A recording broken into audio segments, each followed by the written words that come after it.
Bien, buenas tardes a todas y todos. Vamos a iniciar ya esta siempre difícil primera sesión de tarde después de comer sobre el derecho a la salud con Laura Clérico, que es profesora de Derecho Constitucional de la Universidad de Buenos Aires y investigadora del CONECYT, y con el profesor también Carlos Lema, de la Universidad Carlos III. Bueno, Laura Clérico va a hablar sobre el derecho a la salud en perspectiva comparada y Carlos Lema va a hablar sobre la relevancia de los determinantes sociales de la salud para el derecho a la salud. Bueno, a petición de los propios ponentes vamos a cambiar el orden de las intervenciones. Va a hablar primero el profesor Carlos Lema y después la profesora Laura Clérico, y sin más, pues les doy la palabra. Carlos. Muy bien. Bueno, buenas tardes. Muchas gracias, Javier. Y bueno, yo quiero empezar agradeciendo a la organización, no solo porque me toque, sino también por la posibilidad de que se hiciera un panel sobre este tema del derecho a la salud, que bueno, pues vamos a intentar tratarlo desde diferentes ámbitos. Yo voy a hablar de la relevancia de los determinantes sociales de la salud para el derecho a la salud. Bueno, ¿qué es esto? Bueno, esto es parte de un proyecto de investigación que estamos llevando a cabo, pero un poco el planteamiento es el siguiente. Normalmente se identifica el derecho a la salud como el acceso sin discriminaciones a la asistencia sanitaria, ¿no? Bueno, esto está muy bien, es decir, es una cosa mínima, pero el problema es cuando esto se identifica únicamente con que el derecho a la salud es únicamente esto, ¿no?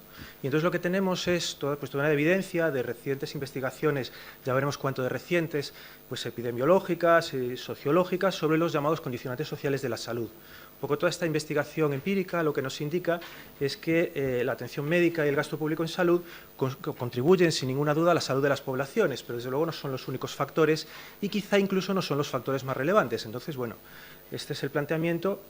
Entonces la idea es, bueno, pues hasta qué punto estos hallazgos pues nos tienen que hacer reconsiderar nuestra idea sobre cuál es el significado y sobre todo el contenido del derecho a la salud. Bueno, la hipótesis un poco que se maneja, y es un poco lo que voy a intentar desarrollar aquí, pues es la idea de que efectivamente el derecho a la salud exige el acceso universal e igualitario a la asistencia sanitaria. Esto yo creo que tiene que ser irrenunciable, es decir, que el planteamiento que haga invite a considerar de forma más amplia el derecho a la salud no significa ninguna renuncia de esto.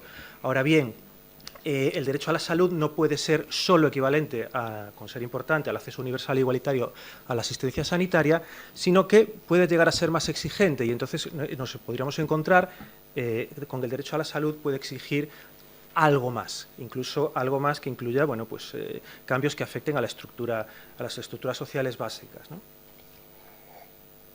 El esquema que voy a seguir, voy a intentar ceñirme al tiempo para poder desarrollarlo. Bueno, pues hablar un poco de la vinculación muy brevemente, del derecho a la salud y lo que antiguamente se llamaba la cuestión social, sobre todo en el siglo XIX, todo el mundo sabía a lo que se estaba refiriendo, y ver cómo estos vínculos pues son digamos, pues relativamente tempranos dentro de la conceptualización del derecho a la salud, pero de alguna forma pues esto se abandonó durante esta perspectiva durante mucho tiempo, y es solo muy recientemente, por lo menos en los países desarrollados, cuando al hilo de estas investigaciones, y entonces es la segunda parte, pues se descubren y se redescubren estos vínculos entre salud y condiciones socioeconómicas. El tercer punto, bueno, pues veremos algunos hechos, es decir, bueno, todo esto que estoy diciendo de esta investigación que hay sobre esos condicionantes sociales de la salud, cuáles son sus principales hallazgos, y ya por último, pues entrar a, bueno, y entonces esto a qué nos obligaría o qué nos sugeriría que debíamos hacer respecto a cómo entendemos el derecho a la salud. Bueno, la idea del derecho a la salud y la cuestión social, no voy a insistir mucho en esta idea que es histórica, pero de alguna manera insistir en que el derecho a la salud habitualmente lo consideramos como un derecho social por razones, pues de clasificación, dentro de las clasificaciones de los derechos.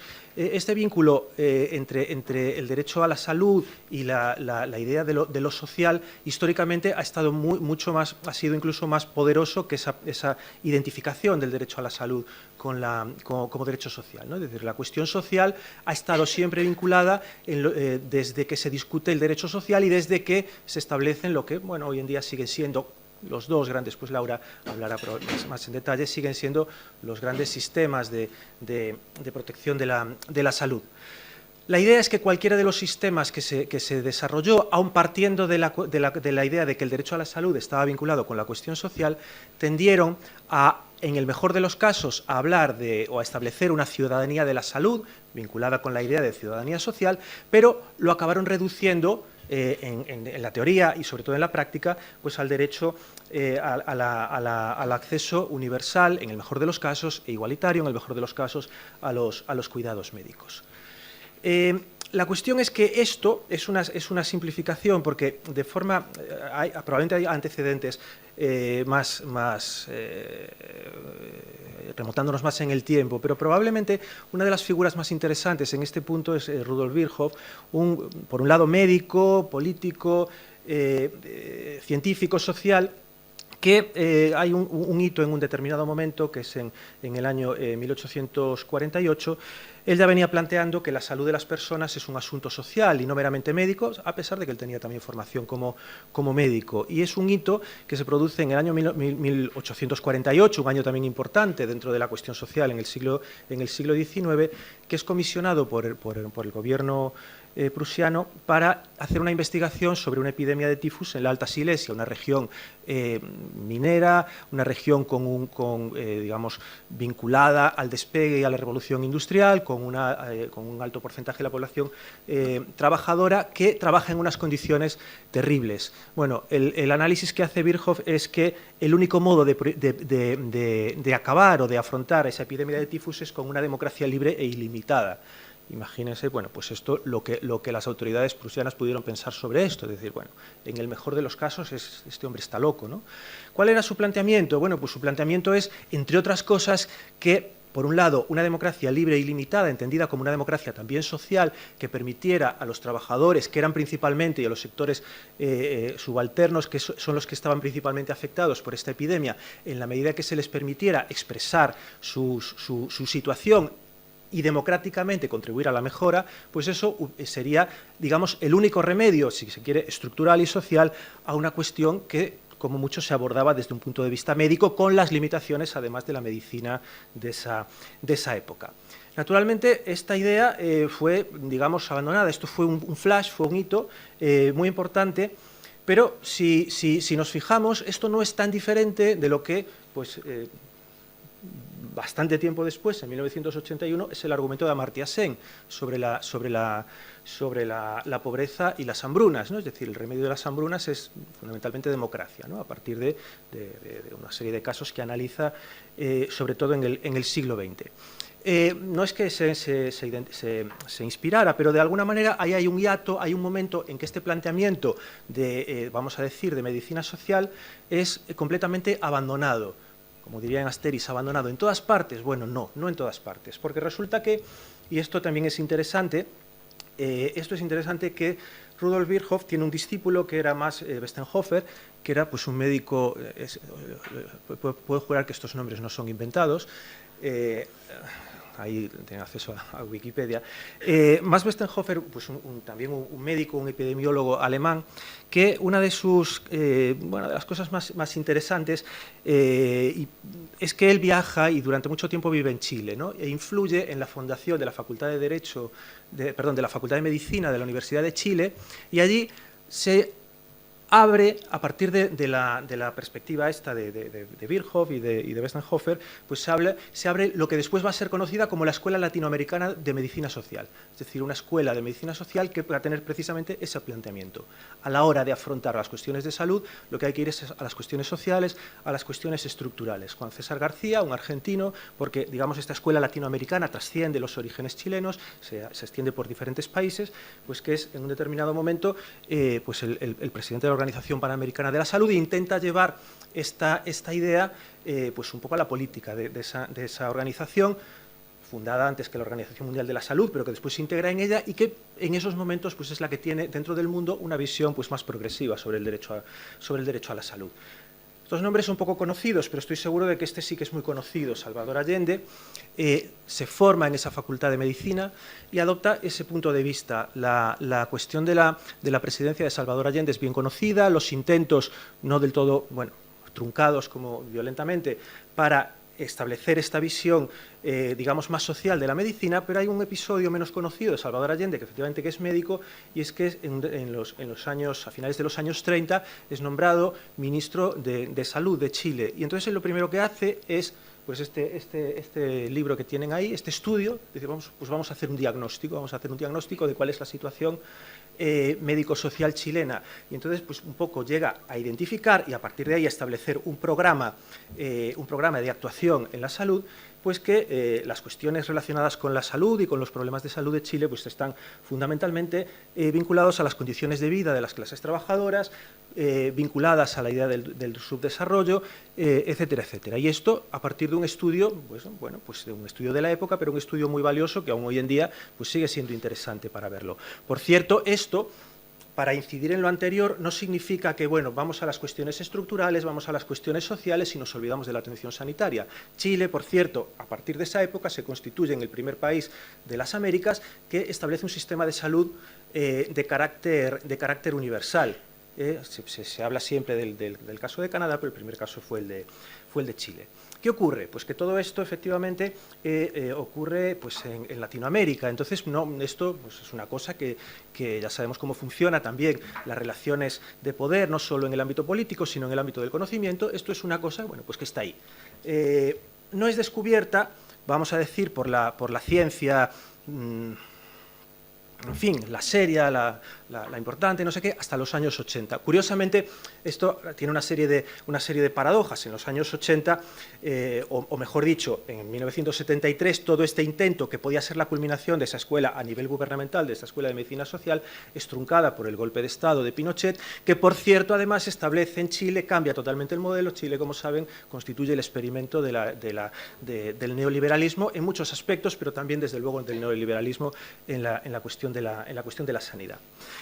El hito importante ocurre en los años 80, cambian las tornas, vamos a decir, en América, pero en cambio en Europa ocurre algo muy importante.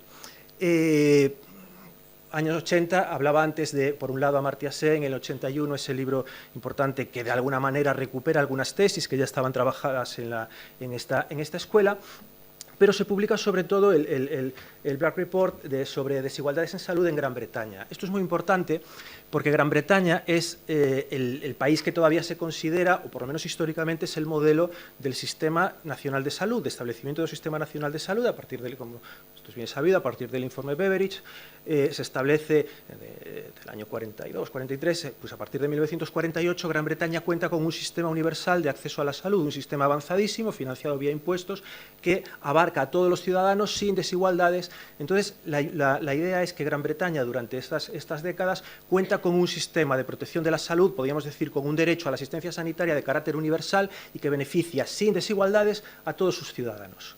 Y esto, además, podemos decir que no es solo retórica, es decir, lo llevan a cabo de una forma razonable, por cierto, hasta, nuevamente, año 1979, 1980, acceso de Thatcher al poder. Pero, en fin, durante ese año tienen uno de los sistemas más avanzados del mundo y, sobre todo, de carácter universal e igualitario. Bueno, pues, ¿qué descubre este informe? Pues este informe, analizando todo ese periodo de tiempo, pues llega a unas conclusiones que, en cierto modo, son paradójicas y que son terribles desde otro punto de vista, pues porque este estudio un poco llega a la conclusión de que, a pesar de que la ciudadanía británica había gozado durante 3 décadas de ese sistema de atención sanitaria igualitario y universal, sin embargo, no habían logrado romper el vínculo entre posición social y salud. La diferencia, por ejemplo, por tomar un referente indirecto para medir la salud, como puede ser la esperanza de vida al nacer, pues había una diferencia de esperanza de vida al nacer entre clases sociales cercana a los 10 años. A pesar de que, y esto era, insisto, no era solo retórica, todo el mundo había podido ir a los mismos hospitales.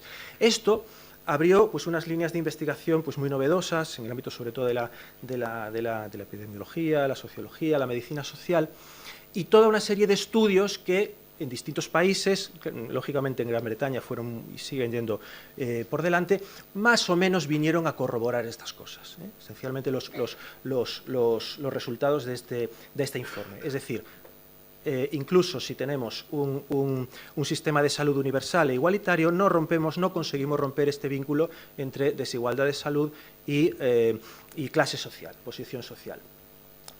Todo esto lo que planteaba es, bueno, ¿y esto por qué ocurre? Y hay que reconocer que todavía no hay un consenso, hay distintas teorías, no hay un consenso todavía para decir, bueno, esto ocurre por esto.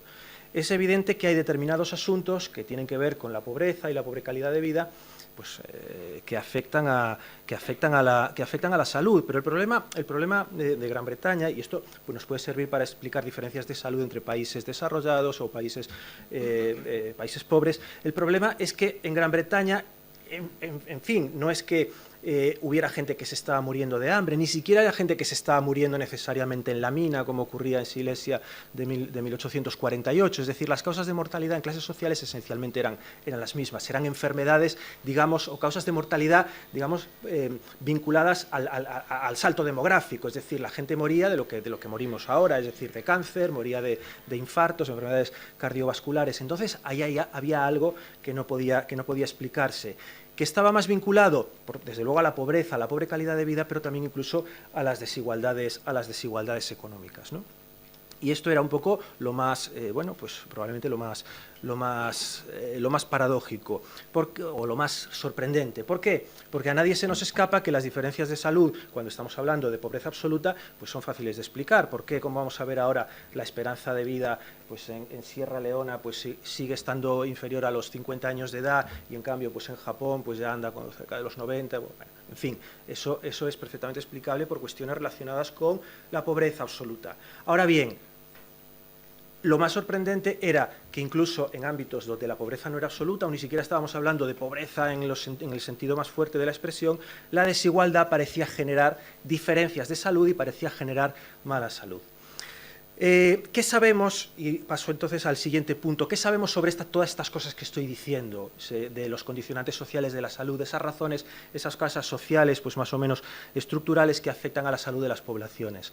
Bueno, como decía, se han hecho multitud de estudios y bueno, es muy difícil resumir todo lo que se sabe. Bueno, es difícil y sería incapaz, pero de alguna manera algunas cosas que sabemos son las siguientes. La primera es bien conocida. Esto es un mapa del mundo, hacía referencia antes pues a la esperanza de vida al nacer. Es un indicador indirecto, naturalmente, de condición de salud, pero algo nos dice sobre la condición de salud.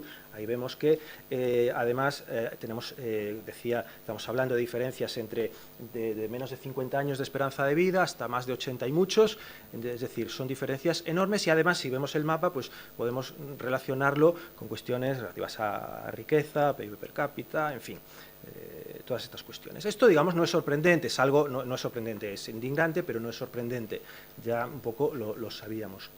El problema, y es un poco lo que se descubre en Gran Bretaña, pues es la cuestión de las desigualdades de salud a nivel interno. Voy a utilizar este gráfico, que no sé si se ve muy bien, yo creo que sí. Es de Gran Bretaña, voy a usar bastantes de Gran Bretaña por estas razones que he dicho, porque es probablemente donde está más estudiado esta cuestión. Y aquí tenemos otro indicador indirecto, en este caso la ratio de mortalidad infantil, ¿no? por cada 1000 nacidos vivos. Tenemos ahí el primer dato de los años 1930, después la gran caída tiene que ver, aunque no se explica naturalmente, pero, pero coincide con el establecimiento del Sistema Nacional de Salud, 1949-1952. Evidentemente, en un año el sistema de salud no hace que descienda así la mortalidad infantil. Hay otros factores, pero bueno, tenemos ahí el año 70-72, 93-95 y por último el 2001, ¿no?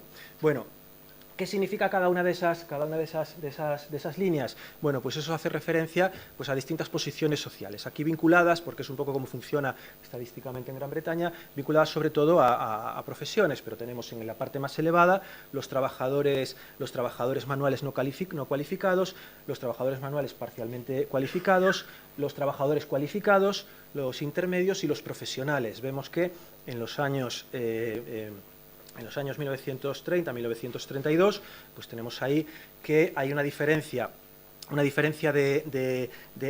esto, mortalidad infantil, tenemos una diferencia brutal, prácticamente más del doble de niños morían entre los trabajadores manuales no cualificados que entre los profesionales, vamos a decir. ¿Qué podemos sacar más de esta gráfica? Después desarrollaré algunas otras ideas. Bueno, la primera es que, esto también hay que decirlo, la condición de salud en general ha mejorado, y esto ocurre en Gran Bretaña, también ha ocurrido en otros países, después tengo otro gráfico sobre esto, de forma dramática, es decir, la condición de salud de la población ha mejorado.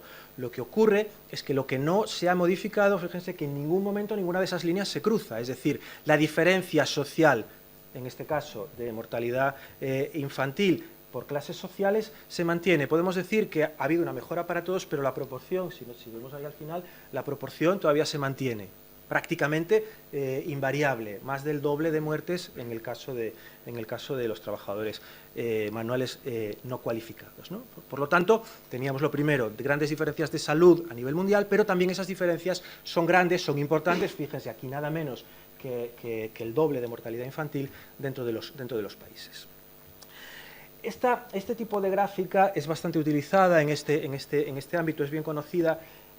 Aquí tenemos la esperanza de vida al nacer, pues ahí tenemos desde 40, 50, 60, 70, 80 años, y aquí el PIB per cápita, es decir, pues una medida también pues para medir la riqueza de los distintos países. Cada uno de esos puntos representa un país y cada uno de esos colores representa un momento histórico. Pues tenemos ahí en violeta 1800, 1950 en rojo, 1980 en azul, 2012 en verde. ¿Qué nos dice esto? Es decir, bueno, lo que vemos es que hay efectivamente estas curvas que normalizan un poco toda esa maraña de puntos. Un poco lo que nos dicen es, a lo largo del tiempo, desde 1800, la esperanza de vida al nacer ha crecido de forma espectacular.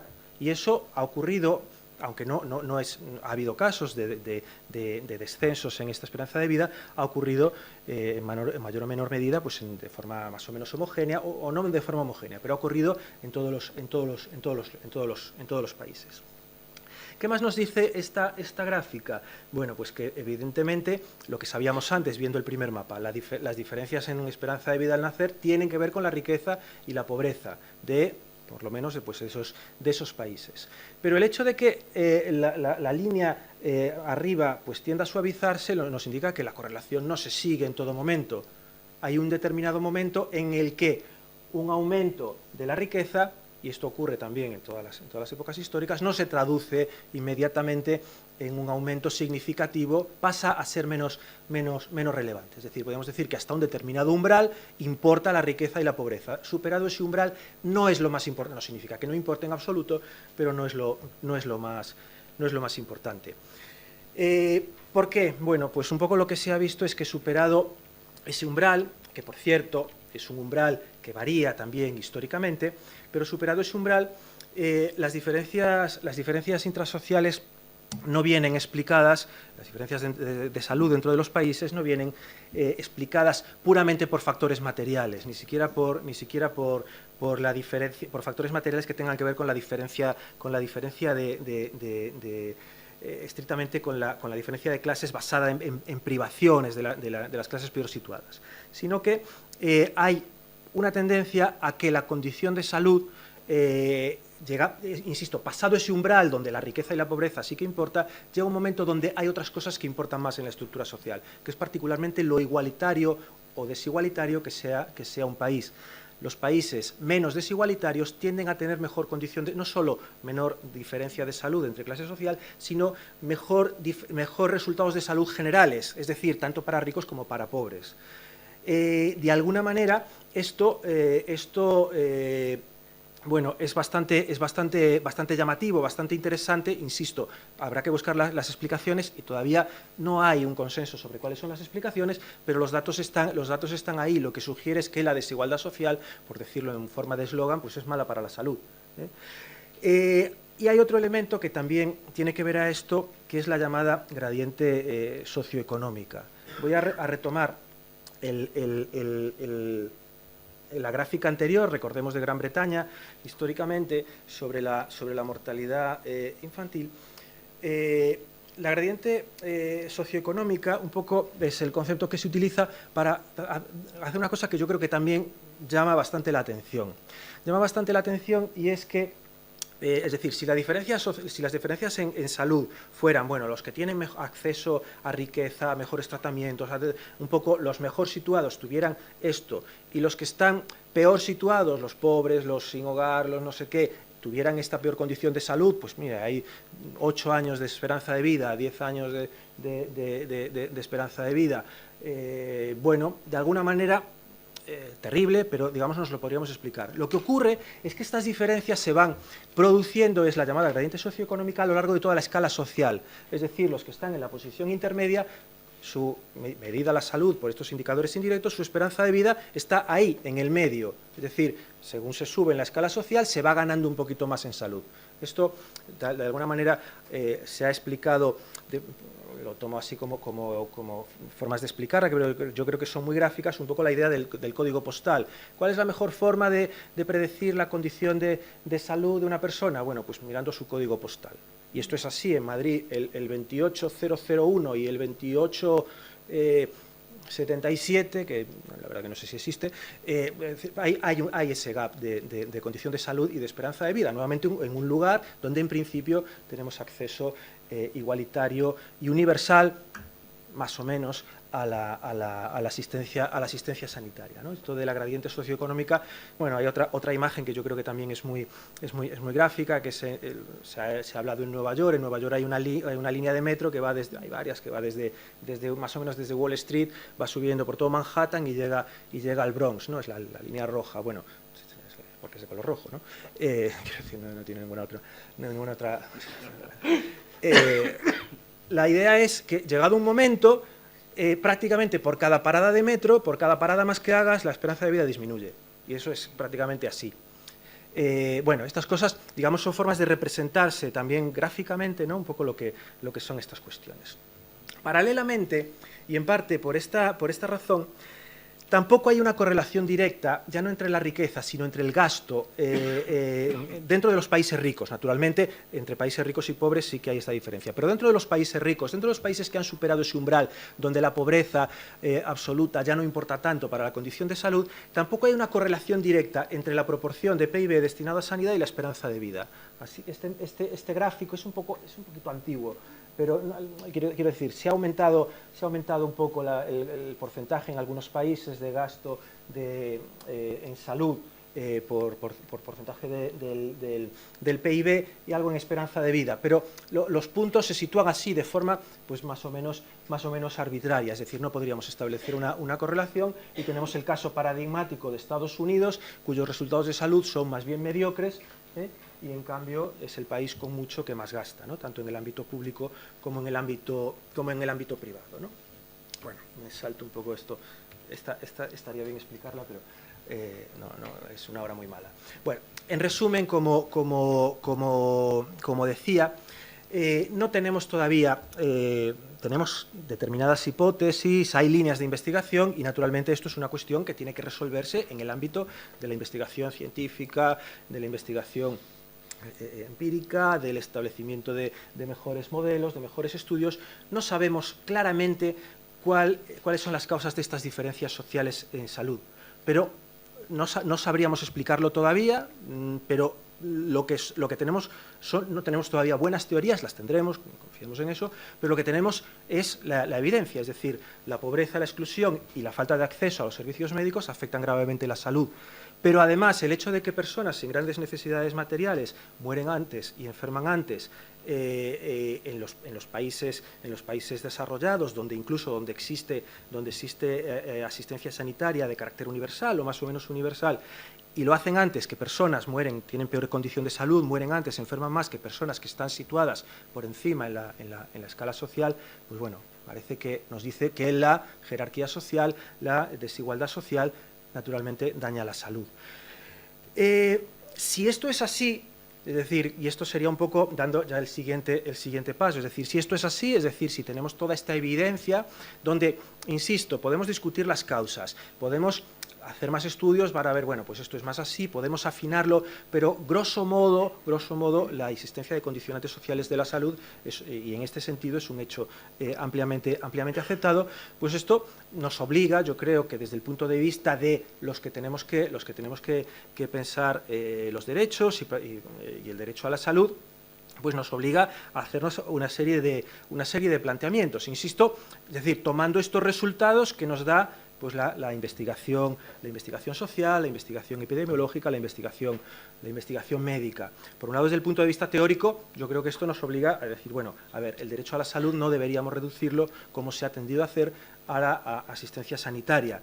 Y desde el punto de vista, esto desde el punto de vista teórico, desde el punto de vista práctico, pues bueno, por un lado, y en la misma medida, los esfuerzos por mejorar la salud de las poblaciones no deben centrarse simplemente en el sector sanitario. Ojo, que esto es fácilmente malinterpretable. Bueno, pues entonces has dicho que es que esto no importa. No, ojo, la idea del sistema de salud entendido como asistencia médica de carácter universal, gratuito, igualitaria, eso me parece contenido mínimo y básico del derecho a la salud. Ahora, no debe ser reducido a eso. Y por otro lado, la idea de la reducción de las desigualdades socioeconómicas, que puede ser un objetivo muy loable incluso en sí mismo, es decir, puede haber buenas razones igualitarias para que debamos reducir las desigualdades socioeconómicas. Además, existe la evidencia de que esto sería positivo también desde el punto de vista de la salud y de la igualdad en salud. Dicho todo esto, parece un poco que poco tendríamos que decir, ¿no? Es decir, desde el punto de vista de los teóricos de los derechos, ¿no? Bueno, tenemos estos datos, tendremos que tener ahora esto en cuenta, pero ya está, ¿no? Ya nos lo ha dicho, se trata de seguir investigando en el ámbito científico, social, en el ámbito epidemiológico. Bueno, hay varias cosas que los teóricos de los derechos y también los filósofos de los derechos humanos nos quedan, ¿no? Por una razón. Este es por la razón de este problema, el problema de las desigualdades, o mejor dicho, de las diferencias de salud. ¿Cuándo nosotros podemos, y esto no es una pregunta inútil, pero nosotros cuando, una vez que detectamos una diferencia de salud, ¿cuándo nosotros podemos considerar que esa variación en salud es relevante desde el punto de vista de derechos humanos, desde el punto de vista de la justicia, o cuándo no lo es? Y aquí pongo dos ejemplos que yo creo que ellos son extremos, para que quede claro de qué estamos hablando. Pues si nos encontramos en que tenemos la incidencia de las enfermedades coronarias en diferentes grupos de edad, yo qué sé, pues no sé, pues que la gente de los chavales de 15 años pues tienen menos infartos que las personas de 60 años, pues bueno, pues eso es una diferencia de salud. Ahora, yo creo que esa diferencia muy probablemente tengamos buenas razones para considerar que se debe a cuestiones que tienen que ver, bueno, pues vamos a decir, con la biología, con la evolución normal, con el envejecimiento, etcétera, etcétera. Probablemente ahí sí que no habría un problema de inequidad. Ahora bien, cuando nosotros nos encontramos todo esto de lo que acabo de decir, de las diferencias de salud, menor esperanza de vida en las clases sociales, de acuerdo con su situación, ahí sí que, en principio, pues tenemos también, por lo mismo, buenas razones para empezar a sospechar que ahí hay un problema vinculado con la justicia, vinculado con los derechos humanos. Bueno, ¿cómo diferenciar estos dos casos? He puesto los dos ejemplos claros, los dos ejemplos nítidos, pero ahí nos vamos a encontrar un montón de posibilidades. Quiero decir, a la hora de aprovechar lo que nos sugiere toda esta investigación científica respecto a los condicionantes sociales de la salud, no nos tenemos que contentar con eso. Tenemos que proporcionar un marco teórico, un marco filosófico, si queréis, una teoría de la justicia un poco que nos ayude a discernir estas cuestiones, es decir, cuando una diferencia en salud es relevante desde este punto de vista. Probablemente la definición más conocida de este tipo de inequidades, es decir, ya no solo de diferencias en salud, sino ya de inequidades, es la que han desarrollado pues, Whitehead y Dalbert. Las desigualdades en salud son inequitativas cuando son evitables, innecesarias e injustas. Y probablemente con esta definición pues, es con lo que se ha venido principalmente trabajando.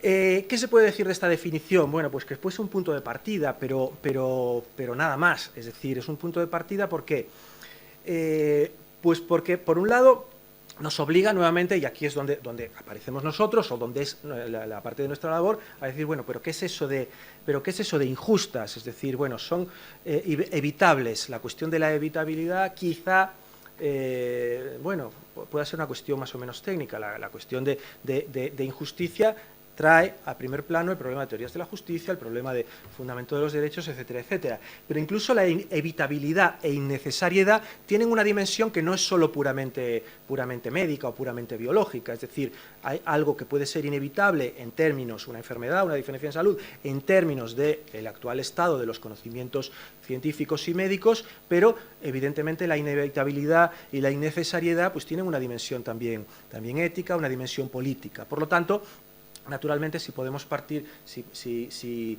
queremos partir de este tipo de definición o de algún otro tipo de definición sobre inequidades en salud, hay aquí toda una cuestión que es donde, insisto, entramos nosotros, entramos los que tenemos que pensar los derechos humanos desde este punto de vista, donde no vamos a encontrar una respuesta de toda la investigación que está por hacer. La investigación que está por hacer en el ámbito de la ciencia nos va a dar mejores resultados, nos va a dar hipotéticamente, como decía, cuáles son las causas de eso, e hipotéticamente eso nos va a ayudar a afrontarlas, pero esta dimensión, vamos a decir, ético-política, está ahí y es ineliminable. De alguna manera lo planteo como bueno, solo ya como hipótesis, como propuesta. Es decir, si nosotros nos encontramos, como respuesta a aquella pregunta, si nosotros nos encontramos que las desigualdades de salud son el producto de cadenas causales que se remitan a la estructura básica de la sociedad, si además encontramos grupos definidos por clase, etnicidad, raza u otra característica estructural que experimenten diferencias en la calidad de su salud, entonces tendríamos prima facie un poco la idea o podríamos afirmar en principio, y habría que en todo caso demostrar lo contrario, que se trata de una distribución injusta de la salud, de una desigualdad injusta, no de una mera diferencia, sino de una desigualdad injusta en salud. Y en este sentido también, retomando cuál sería el significado que propongo de ampliado de derecho a la salud, pues también una vulneración estructural del derecho a la salud. Naturalmente soy bien consciente de que esto es todavía pues, un poco el planteamiento, es decir, una vez que sabemos esto, quiero decir, esta propuesta, claro, puede quedar muy bien así dicha, si nos ponemos a escarbar vamos a encontrar con que tenemos todavía mucho que decir y mucho que investigar. De alguna manera, bueno, pues esto es un poco lo que estamos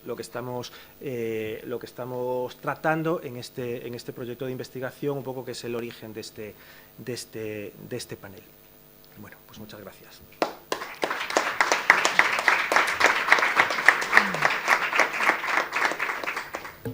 Bien, bueno, gracias Carlos por la intervención y por de alguna forma acoplarte a los tiempos y bueno, sin más le damos la palabra a Laura Clérico. Vamos a hacerlo de seguido, ¿vale? La idea es que Laura hable también pues, unos 30-35 minutos y que nos quede algo de espacio luego también para el debate antes del descanso, que como ya podréis ver va con un poco de retraso. Bueno, buenas tardes a todas y todos. Muchas gracias a la Red El Tiempo de los Derechos por haberme invitado nuevamente y a Carlos Lema de la Universidad Carlos III, a los Javieres, porque tengo dos, Javier Dorado y a Javier Anzuategui, también de esta universidad.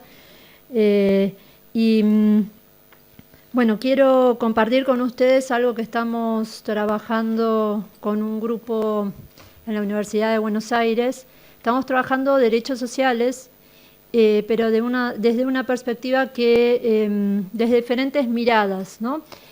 Por un lado, tenemos una mirada que conectaría un poco con la mirada de Carlos, que es la que desarrolla Leticia Vita, que justamente hizo una reseña bibliográfica a tu libro, que quiere recuperar esto de la mirada más de la reconstrucción histórica del derecho a la salud, porque muchas veces tenemos del derecho a la salud y de los derechos sociales, porque muchas veces aparecen los derechos sociales y el derecho a la salud sin contexto histórico.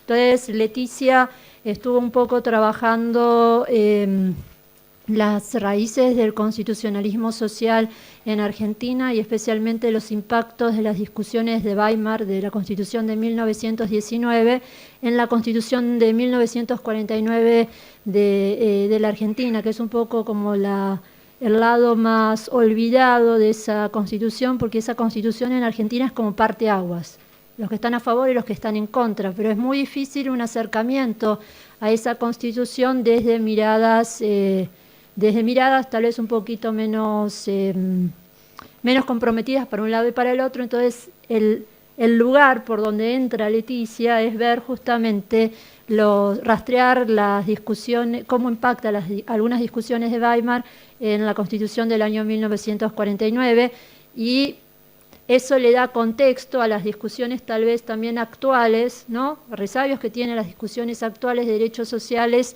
en Argentina sobre los diferentes itinerarios, y también del derecho a la salud, que tiene una historia tal vez, tiene mucho para contar, ¿no? La otra perspectiva de acercamiento a los derechos sociales es la que yo voy a trabajar, que es una perspectiva que yo lo trabajo más desde los métodos de adjudicación de los derechos sociales, es decir, cuando hay un caso concreto por resolver, cuáles son las formas de resolución de esos casos en una contienda judicial. Pero esto también implica otra línea de investigación que desarrolla Federico De Facio, que es referida a la reconstrucción de la teoría, referida a la norma de derechos sociales, referida un poco más desde el punto de vista analítico a qué tipo de norma implica una norma de derechos sociales, ¿no? Y también con esto conecta también con métodos de adjudicación. Y por último tenemos otra mirada, que es la de Martín Aldao, que trabaja los procesos de traducción o sea, hay como todo un discurso de los derechos sociales, ¿no? Que viene del derecho internacional de los derechos humanos, que viene del constitucionalismo social más clásico, pero cómo esto después se traduce en las demandas concretas de los movimientos de base, y cómo a su vez esas traducciones después vuelven nuevamente a la disputa que se da cuando se discuten temas de derechos sociales. Entonces él tiene una mirada tal vez más antropológica, ¿no? De traducción de sentidos, y también Nancy Cardino, Manuel la conoces, que está también en esa línea de investigación. Entonces lo mío es más una nota a pie de página, si ustedes quieren, referida a lo que dijo, por dos puntos que después voy a retomar. Te voy a pedir dos PowerPoints prestados, Carlos.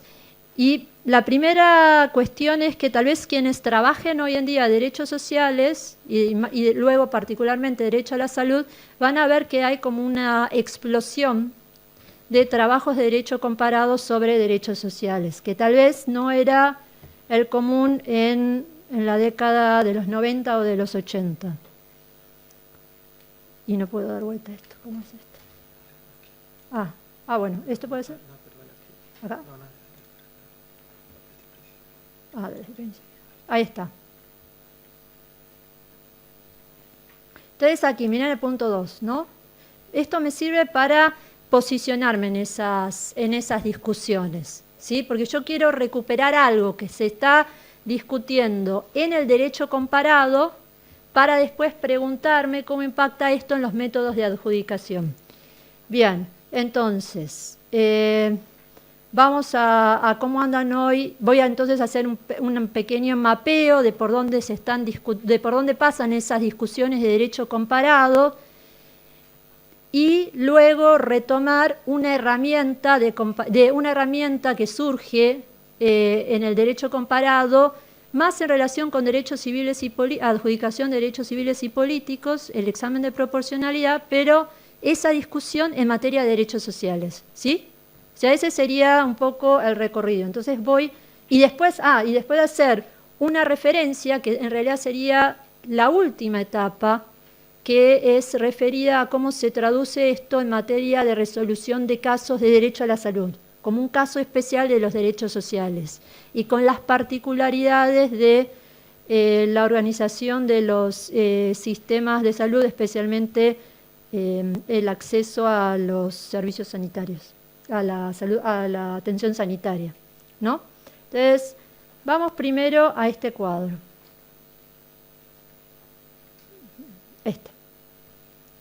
Si nosotros vemos, o sea, si ustedes leen, tal vez seguro hay aquí gente que trabaja derechos sociales desde la perspectiva comparada. la mayor parte de los trabajos sobre derechos sociales desde la perspectiva comparada, que no tiene mucho anclaje en lo que explicó Carlos sobre el derecho a la salud, o sea que casi son trabajos que no tienen contexto histórico, están acá, en los remedios. Es decir, ¿qué respuestas tiene que dar el Poder Judicial a los problemas referidos, a las disputas, ¿no? a la exigibilidad del derecho a la salud? Y entonces ahí piensen, remedios, reparaciones, garantías de no reiteración, pero son respuestas. O sea, ya tienen que suponer que ya está dada la violación al derecho y el problema es cómo dar respuesta a esta violación a los derechos. Entonces ahí van a ver que los trabajos disputan entre remedios individuales, que es la respuesta en el caso concreto, hay violación de los derechos, le entrego la prótesis a esta persona o el medicamento a esta otra, o remedios estructurales. Y el caso paradigmático, que habrán visto muy citado en materia de derecho a la salud, es la sentencia T-760 de la Corte Constitucional Colombiana del 31 de julio del 2008. ¿Qué hace la Corte Constitucional Colombiana? Le llegaban muchas tutelas, ¿no? ¿Cómo le llaman ustedes? ¿Amparos? Amparos, ¿no? Nosotros llamamos amparos también, ellos le llaman tutelas. Llegaban muchas tutelas a la Corte Constitucional referida al sistema de salud colombiano. Entonces la Corte que se empieza a identificar que hay problemas de igualdad entre los dos, entre el sistema de salud privado y el semipúblico, ¿no? O el sistema de salud privado y el que es como más de ayuda social. Entonces dice, bueno, acá hay un problema porque los que están en peores condiciones reciben una peor prestación que los que están en mejores condiciones y entonces la respuesta es, hay violación a los derechos, hay que reformar el sistema de salud, lo piensa macro, estructural, para solucionar los problemas de desigualdad. Y la propia Corte después se pone a monitorear esta sentencia. Entonces ahí piensen, dos casos paradigmáticos. De un lado, remedios individuales, remedios estructurales. Luego, en el ámbito institucional, si uno se piensa acá, piensen acá, en esto institucional y contextual, ¿sí? Entonces se plantean, bueno, pero eso está bien. Dice, o sea, la pregunta en todo caso por la legitimidad, signo de pregunta. ¿No será que las Cortes están tomando el lugar de las administraciones, de la administración pública o de las agencias de seguros de salud? ¿No será que está tomando el lugar del Parlamento? Entonces algunos de estos trabajos de derecho comparado van a ver que hay clasificaciones entre cortes débiles y cortes fuertes. La típica corte débil es la corte de la sudafricana, porque determina que hay una violación, pero abre al diálogo con el poder legislativo, ¿no? Para lograr una solución. En cambio, la Corte colombiana, si piensan en la sentencia T-760, es una corte fuerte, porque no abre al diálogo. Entonces, ahí sí hay algunos estudios interesantes que dicen, bueno, no es ni mejor ni peor, hay que reconstruirlo en el contexto. Por ejemplo, Landau sostiene, cuando estudia el caso colombiano, que no tiene sentido que la Corte Constitucional colombiana trate de establecer un diálogo con el Poder Legislativo, porque es un Poder Legislativo que tiene políticas incoherentes y más o menos dice que responde a lógicas clientelares. Entonces no es que con esto le va a inyectar y fortalecer los procesos de deliberación democrática. En cambio, en el caso de la Corte Sudafricana, algunos sostienen que estaría justificado por la propia historia de la Constitución sudafricana, que es una constitución transformadora y que el partido sudafricano es motor, o por lo menos desde lo discursivo, motor de esa transformación. Es como que va, digamos, los dos en el mismo sentido, en cambio en Colombia no tendría eco. Y entonces, bueno, pero si ustedes piensan esto, lo interesante que es que ahí aparece este contexto institucional y contextual. Ahora, eso nos parece, y esto es casi lo dominante, podríamos decir, en las discusiones de derecho comparado, muy impactado también por la corriente norteamericana que habla de las bondades o no de los remedios estructurales. Pero a nosotros nos interesa dar un paso para atrás y volver a los métodos de adjudicación. Es decir, cómo se resuelven esos casos de derechos sociales. Porque esto conecta con algunas discusiones que se van a volver a dar referidas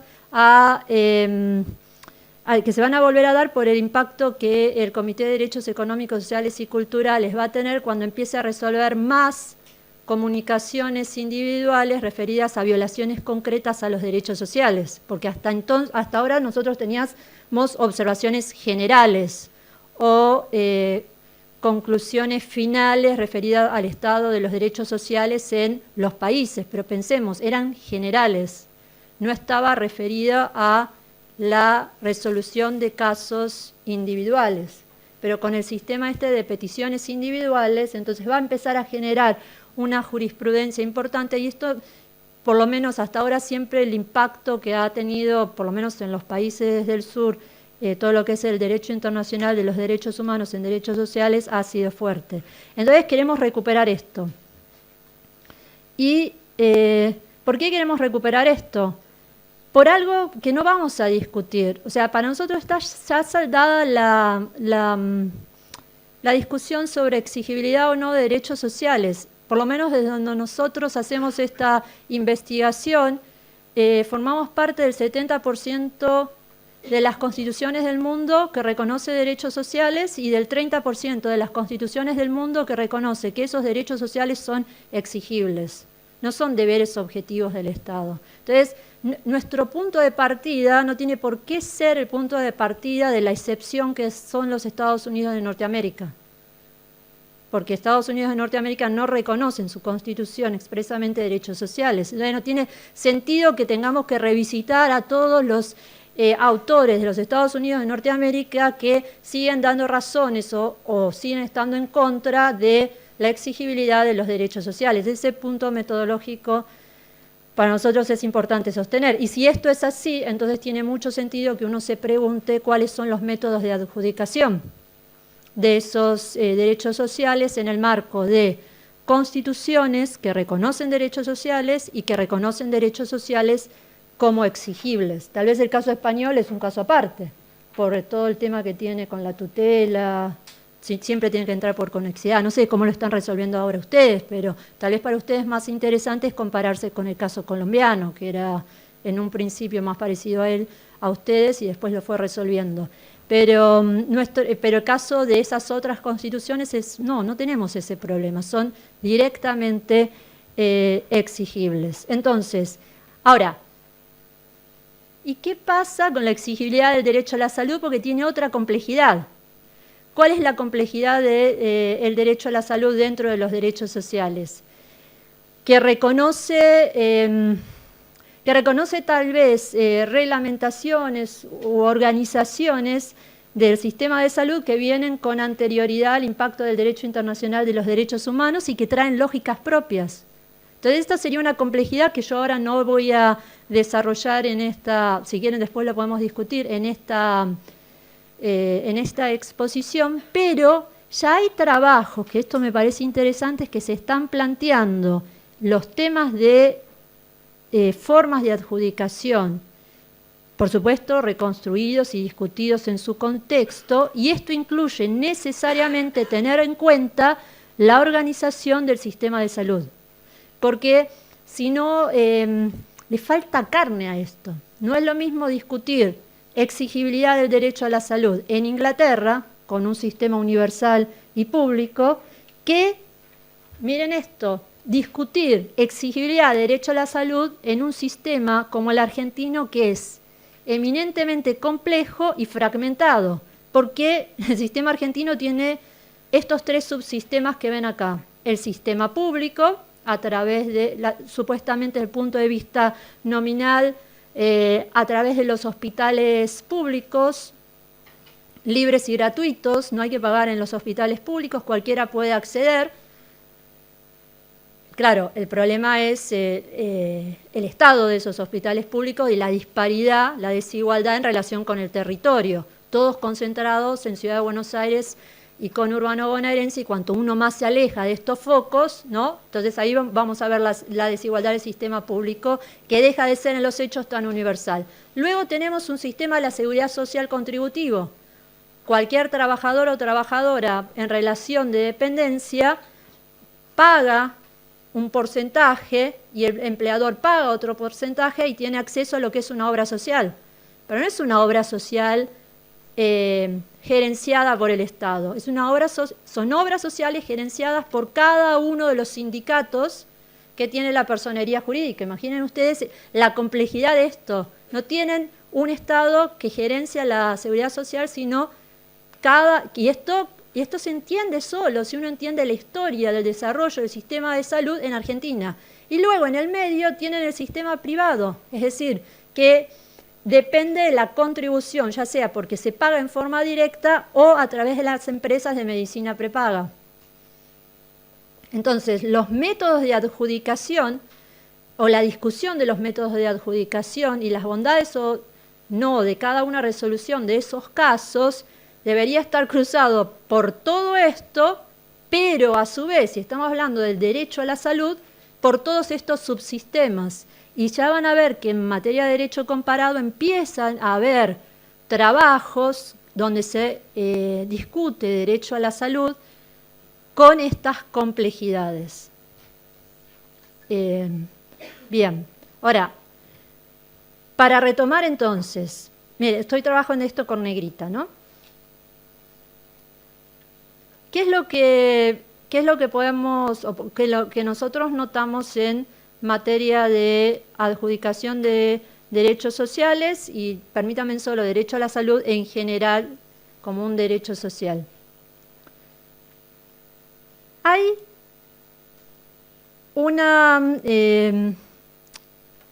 hay una explosión. Plof.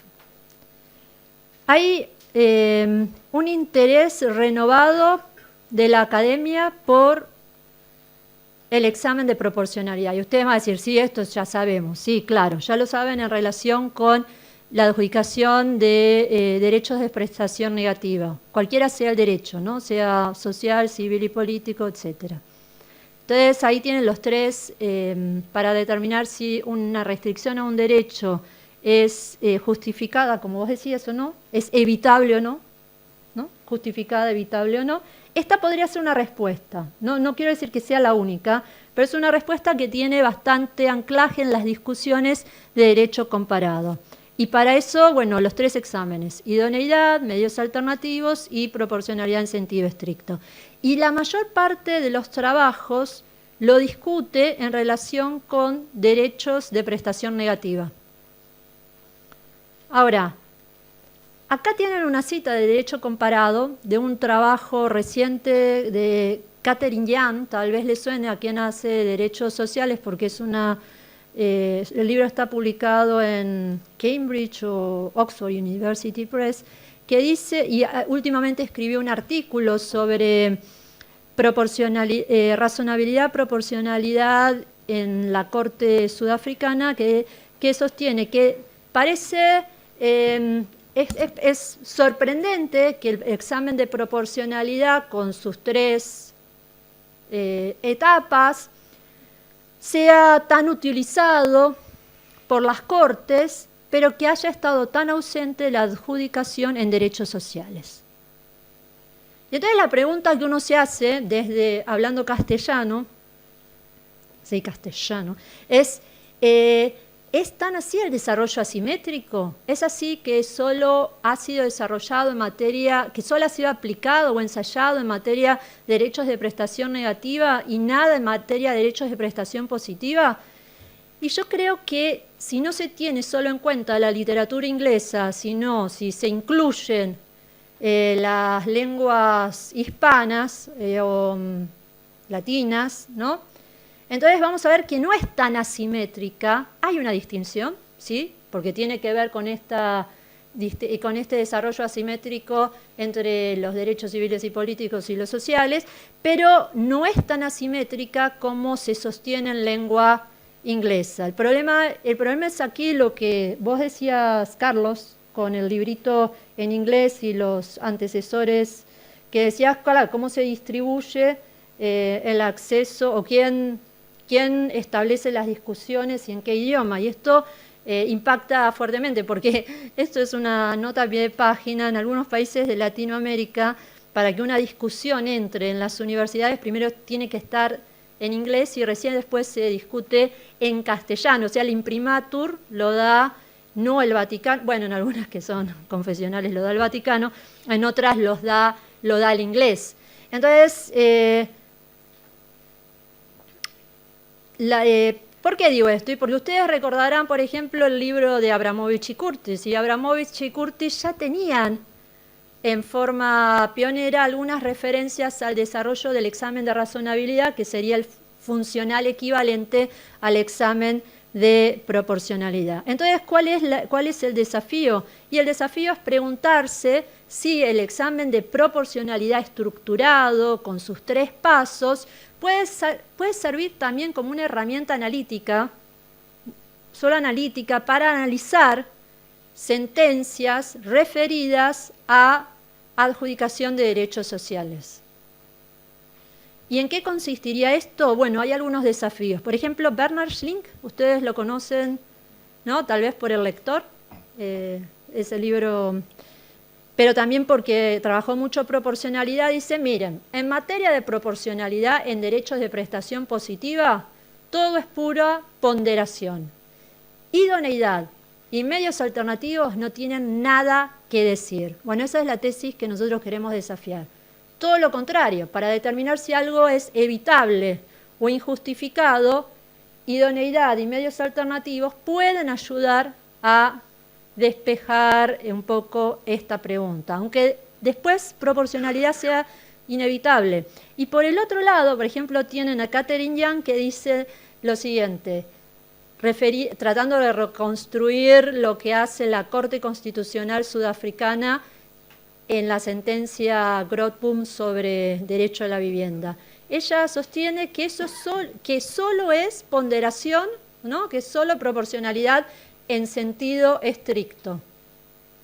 Bueno, es más o menos lo mismo, no es del otro lado, es más o menos lo mismo que sostiene Schlink, aunque no es tan enfática en estos 2 exámenes previos. Nosotros decimos, desde el caso que nosotros queremos traer aquí para reconstruir, digo nosotros porque no es solo mi trabajo, que idoneidad y necesidad o medios alternativos en medios alternativos tiene mucho que decir en la herramienta analítica de la proporcionalidad para discutir la adjudicación en materia de derechos sociales. ¿Cuál es el problema? Es que hay que hacer a la proporcionalidad manejable en materia de derechos de prestación positiva. ¿Y esto por qué? Y bueno, en parte, yo acá no lo puedo desarrollar, es porque en parte, bueno, entre comillas, uno de los padres de la proporcionalidad, perdón que use esta palabra, pero es Alexis. Y Alexis es muy claro cuando se trata de proporcionalidad en derechos de prestación negativa por intervención, ¿sí? Pero no es tan claro cuando trabaja derechos de prestación positiva y proporcionalidad. Daniel hizo la traducción del texto, se llama La estructura de los derechos de protección, y ahí desarrolla la tesis de la alternatividad, y eso es bastante complejo. Entonces, algunos dirían, porque esto no es manejable, esto no pegó tan fuertemente en la reconstrucción de las sentencias que se refieren a la adjudicación de derechos sociales. Y nosotros lo que decimos entonces, o lo que tratamos de reconstruir es esta herramienta tratando de hacerla manejable, y por el otro lado, para responder a la objeción de Bernhard Schlink, es sostener que idoneidad y medios alternativos hay que fortalecerlo, que también es una tesis que no está acá, pero que sostiene María José Añón, y nosotros decimos que para fortalecerlo se puede reconstruir en 3 perspectivas, en la perspectiva cuantitativa, cualitativa y probabilística, y que esto no es artificial, porque es la reconstrucción de la argumentación de un caso que lo vamos a pasar a ver ahora. Bueno, tal vez solo una nota a pie de página. ¿Tengo tiempo o cuántos minutos tengo? 10 minutos. Solo algo, no voy a discutir acá violación a derechos sociales o derechos de prestación positiva, porque hay una regresión arbitraria. Ese es un caso fácil. ¿Por qué? Porque si ustedes piensan, es una intervención por una acción. Y entonces lo que nosotros estamos preguntando es si esa acción es excesiva o no, porque retrocedió más de lo justificable. ¿Se entiende esto? Entonces, esto es fácil. El Comité de Derechos Económicos, Sociales y Culturales nos da una pauta diciendo presunción. En principio acá hay una presunción de que esto no sería justificable. Quien quiera justificarlo tiene la carga de la argumentación y la carga de la argumentación agravada. Y la otra cuestión es que también tenemos que poner, digamos, reconocer el trabajo en la dogmática de los derechos sociales y de los derechos humanos. Hay mucho trabajo acá en Latinoamérica y en España. Nuevamente recuerdo el trabajo de María José Añón o de Ruth Mestre, o los trabajos de Abramovich, de Curtis. O sea, tenemos mucho para ahí. Entonces yo ahí no me voy a meter. Pero ¿qué pasa cuando la proporcionalidad, cuando el problema es la insuficiencia? Cuando el Estado hace algo pero se queda corto, porque eso no es una regresión, eso en parte es una omisión. Entonces la pregunta es si hay proporcionalidad, nos puede servir o no. Y ¿cómo sería aquí el examen de...? Les cuento un poco el caso, que tiene que ver con algo, es un caso muy parecido al que mañana va a presentar Carmen. ¿Carmen Pombo o algo? ¿Quién es Carmen? ¿No está? Es muy parecido, por lo que yo veo que punteás ahí es muy parecido. Caso se llama QC contra el gobierno de la Ciudad Autónoma de Buenos Aires. Fue decidido en el año 2012 por la Corte Argentina, que no se caracteriza por ser tan progresista como la Corte Constitucional colombiana. En QC se trataba de una mujer migrante, venía de Bolivia, tenía un hijo de 5 años con una discapacidad motriz y psíquica severa. Y tanto la mujer como el niño vivían en las calles de Buenos Aires. Entonces, miren, para la interseccionalidad, mujer, migrante, jefa de familia, en condición económica, social, o sea, por debajo de la línea, ya como, o sea, de pobreza seguro, en indigencia, y con un niño de 5 años y con una discapacidad severa. Entonces, ella le pide al gobierno de la Ciudad Autónoma de Buenos Aires que la incluya en un plan, que es un plan que justamente lo pensó la Ciudad de Buenos Aires para promover el derecho a la vivienda para personas que se encuentran en situación de, recuerden esto, emergencia habitacional. Entonces, la prestación, se trata de una prestación, le dan un subsidio por 3 meses, prorrogable por 3 meses más. Pero después de estos 6 meses, ya está. Suponen que se solucionó la emergencia habitacional. Entonces, 3 y 3. La mujer y el niño reciben estos 6 meses, pero claro, ¿qué piensa? Después de los 6 meses, ¿dónde vuelve la mujer y el niño? A la calle. Entonces, ataca la norma justamente por ser insuficiente y por violación al derecho a la vivienda digna, que está reconocido en la Constitución local y en la Constitución nacional en el artículo 14 bis. Y la pregunta que podemos reconstruir de este fallo es evaluar justamente si el accionar del gobierno local respeta, y acá tengo que hacer, y esto se refiere un poco a lo de Carlos, si respeta las prioridades que establece el artículo 75, inciso 23, para garantizar a los colectivos que se encuentran en desigualdad real de oportunidades el acceso a la vivienda.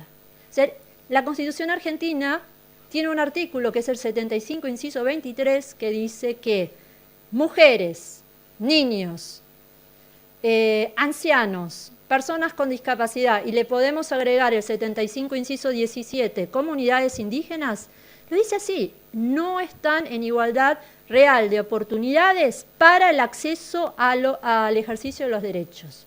Y entonces prevé una solución que algo hay que hacer y hasta medidas de acción positiva. Entonces, en esta sentencia, ven cómo esto se vuelve a un caso concreto, pero por supuesto que es un caso concreto que tiene un contexto de desigualdad estructural, aunque eso no está tan desarrollado en el fallo, y se pregunta, lo que hay que evaluar es si ese accionar insuficiente tuvo en cuenta las prioridades que establece el 75, inciso 23, y si está justificado o no. Creo que esto se refiere a tu tercer pata de la desigualdad, ¿no? O sea, vos decías evitable, injustificado, innecesario. Ah, no, este es necesario. Está bien. ¿Cómo era? Injusta. Ah, claro, injusta. Y esta sería injusta. El voto, yo no puedo reconstruir aquí los 3 votos. Ven que los votos llegan a la misma conclusión. Hay violación al derecho a la vivienda digna de la mujer y del niño, por no tener en cuenta las prioridades del 75, inciso 23. Pero los caminos son, podríamos decir, sinuosos. Yo me voy a quedar con el voto 2, que es el de Petracchi, que se puede reconstruir mejor como un examen de insuficiencia.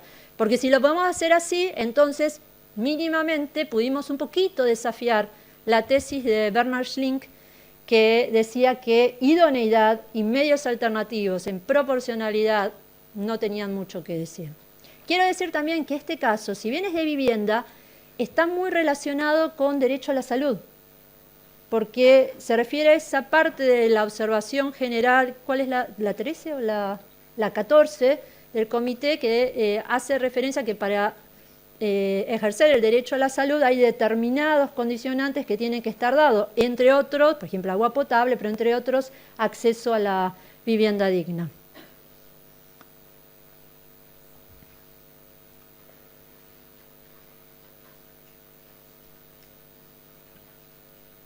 Y vamos directo al examen de proporcionalidad.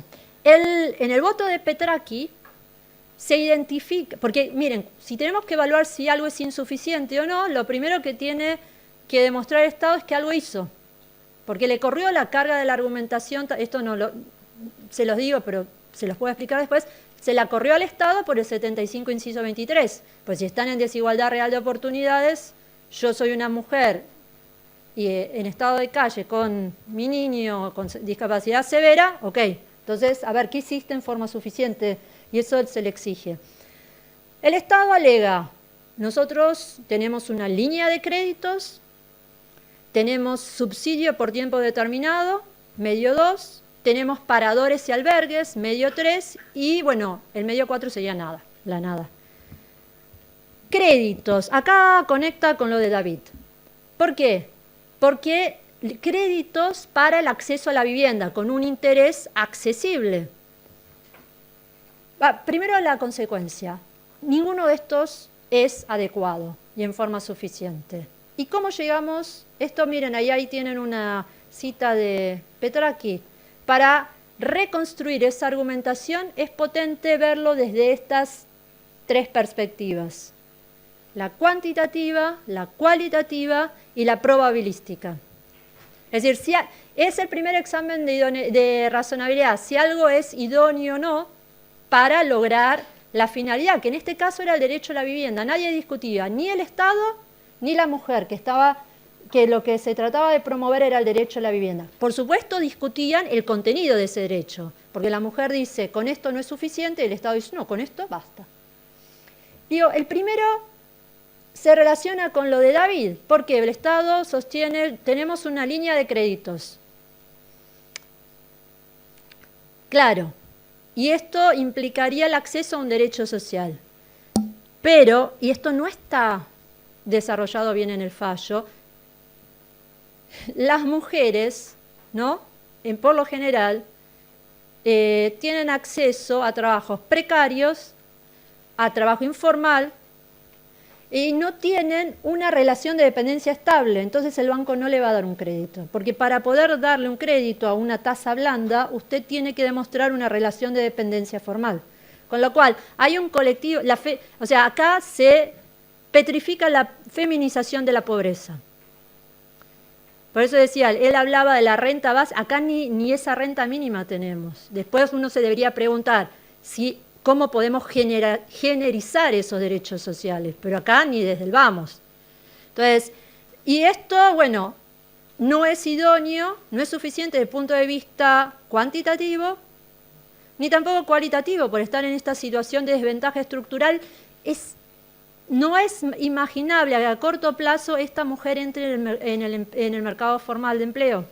Y tampoco no es probable que esto sea un medio idóneo. ¿Por qué?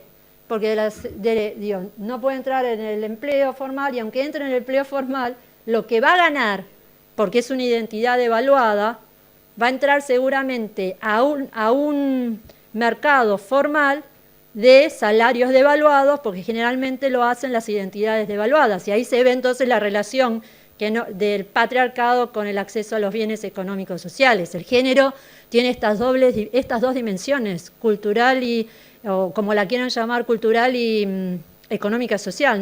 Yo no la veo desarmada, es multidimensional. El segundo, que era el que el Estado defendía a rajatablas, el subsidio habitacional. Es insuficiente desde el punto de vista cuantitativo, porque acá está la trampa. Le pagaban 1.200 pesos, pero eso solo alcanza para alquilar mínimamente una habitación en un pensionado. ¿Cómo le dicen acá las casas donde viven varias personas en una casa chorizo? Exactamente. Entonces, solo le alcanza para eso y por 6 meses, después no puede seguir. Y ustedes tienen que ver el estado de esas casas. Es decir, chabolas.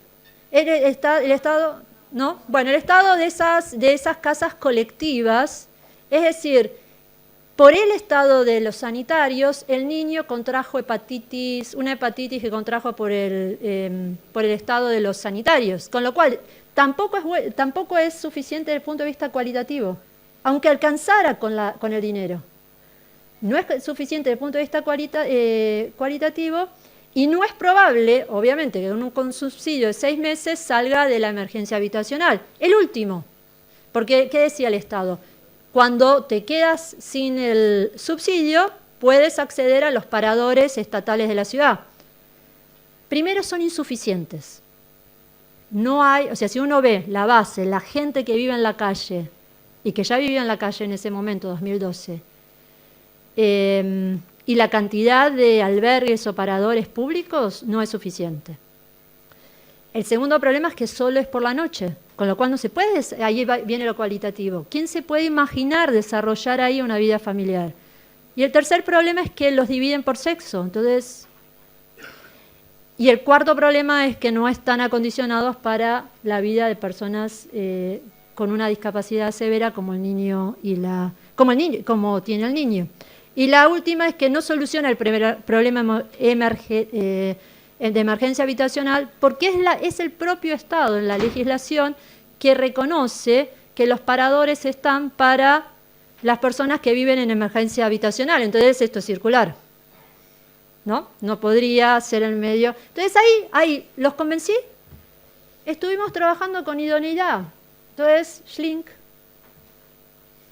Acá tenés un ejemplo para por lo menos considerar de que no es así, de que idoneidad tenía poco que decir en materia de adjudicación de derechos de prestación positiva. Y uno podría sostener, aquí puede terminar el examen, porque si no hay ninguno idóneo, quiere decir que no está justificada la restricción al derecho. Es decir, que esto es insuficiente. Que esto bueno, en términos del 75, inciso 23, es desigualitario. Pero lo podemos seguir. Y si ustedes quieren, le hago lo mismo con métodos alternativos. Es decir, podemos pensar en uno hipotético y posible y aplicarle estas tres perspectivas. Y esto es importante porque, no lo voy a desarrollar ahora porque seguro no tengo tantos minutos, pero uno podría reconstruir dos ayudas argumentativas. Cuanto más insuficiente, cuanto más insuficiente un medio desde el punto de vista cuantitativo, cualitativo y probabilístico, uno después puede llegar al tercer paso, que es, ¿dónde está? No lo tengo acá, proporcionalidad en sentido estricto. Me perdí, ¿dónde está? Acá, ahí voy.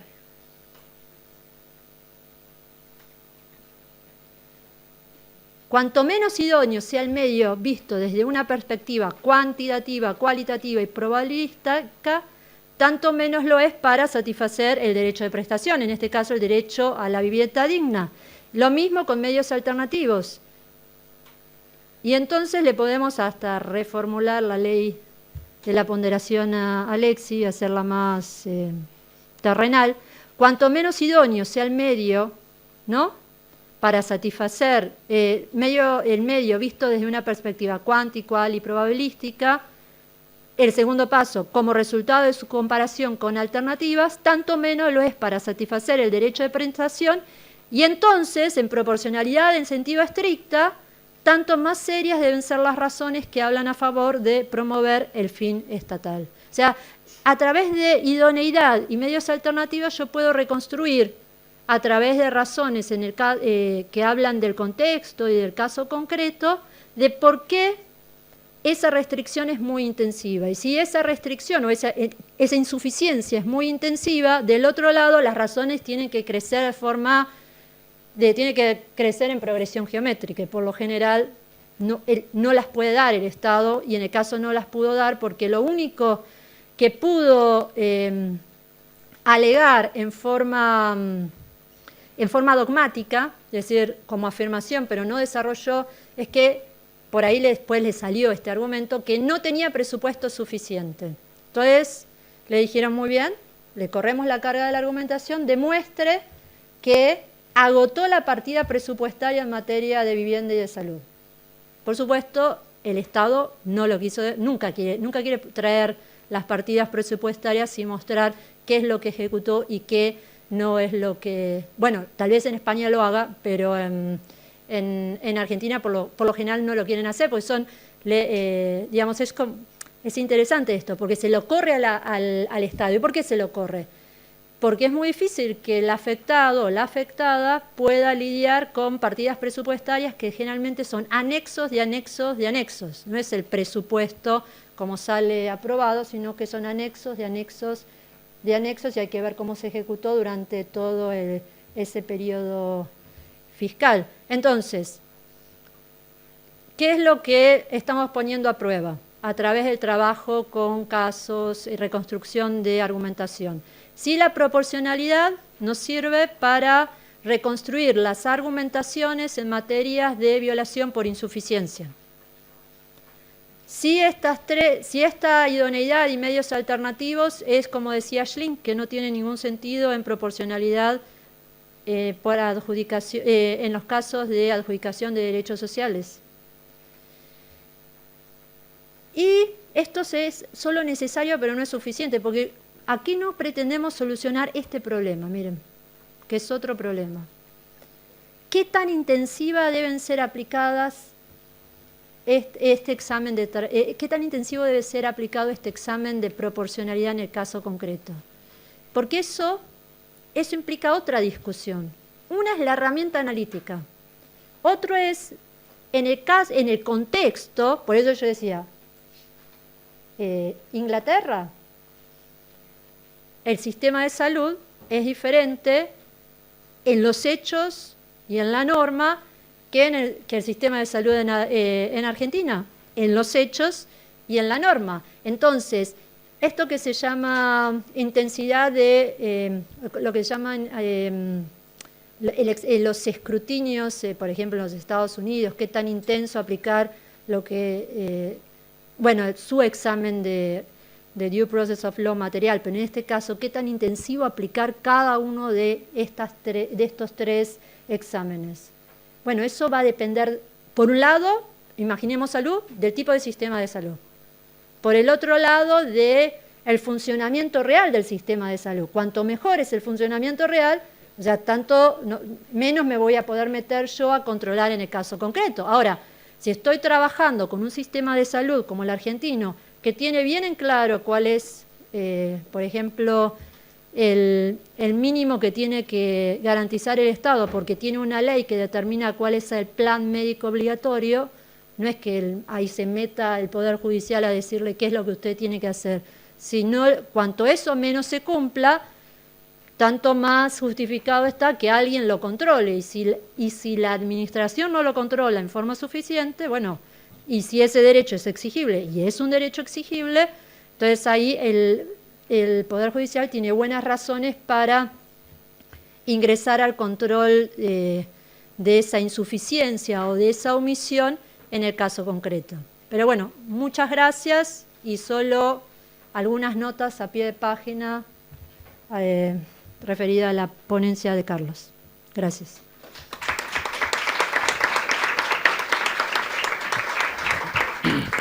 Bueno, pues vamos a abrir un tiempo de debate.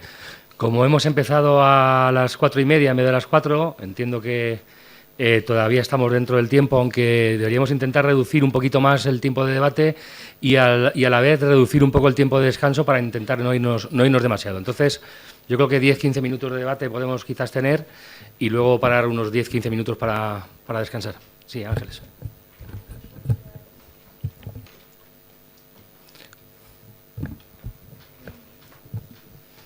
Bueno, Ángeles Solanes, de la Universidad de Valencia. Enhorabuena a los dos ponentes. Por ser breve, tengo una pregunta para cada uno de ellos. Primero, respecto a Carlos. Cuando hablamos, por ejemplo, de colectivos que no son ricos, pobres, en situaciones de desigualdad muy manifiesta, muy igual, cuando hablamos de un colectivo, por ejemplo, trabajador medio en España, nacional inmigrante, por ejemplo. Hay ahora una serie de teorías para justificar la exclusión de determinados sujetos, aunque sean nacionales o aunque sean extranjeros, que están dentro de un mismo, digamos, nivel, ¿no?, que se alinean en las tesis un poco de Dworkin de la igualdad de recursos, ¿no? Y decir, bueno, el Estado tiene que proporcionar una igualdad de recursos, a partir de esa igualdad de recursos en sujetos que se encuentran a un mismo nivel, pues hasta ahí puede garantizar el Estado. Y el resto ya serían, bueno, pues un poco como aspiraciones o prioridades que los individuos deben de cubrir. Y te lo pregunto porque, por ejemplo, en comunidades autónomas como la valenciana, donde se ha ido un poco más allá de lo que establece la norma general en relación al derecho a la salud para los inmigrantes, se están utilizando estos criterios para, digamos, restringir esa norma autonómica más, en mi opinión, más permisiva. Entonces, como tú sabes mucho del tema, me gustaría que me dieses argumentos, digamos, en contra de lo que sería la teoría de Dworkin, que yo creo que la igualdad de recursos, pues en Estados Unidos, donde es completamente diferente, pues quizás se puede defender, aplicar, etcétera, pero que en este contexto yo creo que tiene que ser justo lo contrario, ¿no? Me gustaría saber tu opinión y cuáles piensas que podrían ser las respuestas frente a este tipo de argumentos reduccionistas que yo creo que no se pueden extrapolar a España. Y luego para Laura, yo había leído el artículo del anuario de Filosofía del Derecho, el de proporcionalidad y objeto de indeterminación, y ya tenía alguna duda respecto a alguna cuestión que pensaba que ahora volvería a salir y que tiene que ver respecto a la propuesta que haces de volver a lo local en la proporcionalidad. Yo entendí, o creí entender, que a lo mejor es que lo entendí mal cuando leí el artículo, que una de las propuestas que tú hacías, aplicando la idoneidad y aplicando medios alternativos, era interpretar el test de proporcionalidad, la proporcionalidad en estos tres ámbitos, desde lo local, porque usabas un poco la palabra como que se había ofuscado por el ámbito universal o algo así. Claro, me gustaría saber hasta qué, claro, eso cuando se aplica a un caso concreto pues puede funcionar, pero cuando se generaliza o crea un precedente, claro, me gustaría que si pudieras explicar un poco en qué sentido se entiende eso de priorizar lo local, porque es que sinceramente no acabo de entender esa dimensión de proporcionalidad. Gracias.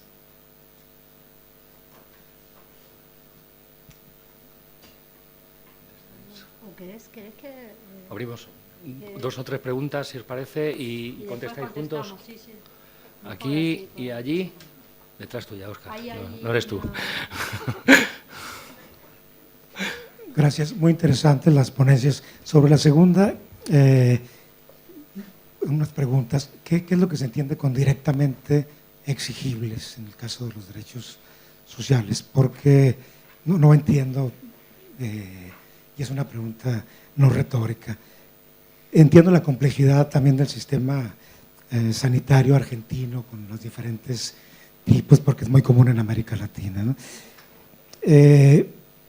También creo que tenemos un problema de léxico en relación a lo social, a los derechos en general, porque al menos no sé en España, pero en México hay una tendencia a llamar derechos humanos a todos los derechos subjetivos, de tal forma que inclusive la Suprema Corte ha declarado que las empresas tienen derechos humanos. Entonces creo que hay un problema de léxico que nos obliga a entender bien de lo que estamos hablando, porque en relación a los derechos sociales, yo preferiría referirme, y quisiera saber si estaréis de acuerdo con esto, al léxico que utiliza Luigi Ferraioli cuando distingue los derechos fundamentales en derechos que consisten en expectativas negativas, lo que Laura llamó prestaciones negativas, y derechos que consisten en expectativas positivas, es decir, derechos que consisten en la expectativa a no recibir lesiones y otros a recibir prestaciones. Me parece que en este modo nos queda más claro que la lógica de garantía del derecho de que se trate es diferente la una de la otra. Mientras que si continuamos a utilizar el léxico prestación positiva y prestación negativa, creo que nos permanecemos anclados a un modo, me parece superado, de entender los derechos. Con los derechos sociales en particular, creo que una cuestión importante y aquí declaro toda mi adversión hacia Lexi, es no considerarlos como expresiones de principios de derecho. Es decir, el principialismo de Alexia, a final de cuentas, termina por convalidar el realismo jurídico y aquellas tendencias que tienden a pensar que la Constitución en realidad sea un programa, como un partido de fútbol, y si llueve, pues se suspende y no hay problema. Mientras que por otro lado, quienes piensan, y yo me incluyo en esta perspectiva, es que las constituciones son cartas que comprenden deberes y obligaciones. En el caso de los derechos sociales, por supuesto que tenemos que identificar entonces quiénes son los sujetos obligados. Los sujetos obligados creo que son los representantes de las instituciones estatales, quienes ningún interés tienen para imaginar sanciones cuando ellos mismos no cumplan con los deberes que la Constitución les impone. Si imaginamos la Constitución precisamente como una carta de deberes, porque la respuesta del Estado, como la que mencionabas tú en el caso argentino, ¿cuál es? No tenemos suficiente dinero. Y no solo no lo demuestran, sino que demuestran en otros ámbitos que el dinero que sí hay lo utilizan para otros fines. En Italia, por ejemplo, siempre se ha manifestado este problema porque cada vez más hay menos acceso al derecho a la salud y simplemente lo que dice el Estado es no hay suficientes recursos para la salud, para las habitaciones, etcétera, etcétera. Pero sí hay dinero para comprar 50 aviones de guerra que te cuestan millones y millones de dólares, ¿no? Entonces, creo que una cuestión importante, al menos así me parece, es una cuestión también lexical del modo en el que nos referimos a los derechos subjetivos y los derechos humanos en particular, y claro, los derechos sociales que forman parte, según yo, de los derechos subjetivos humanos. Gracias.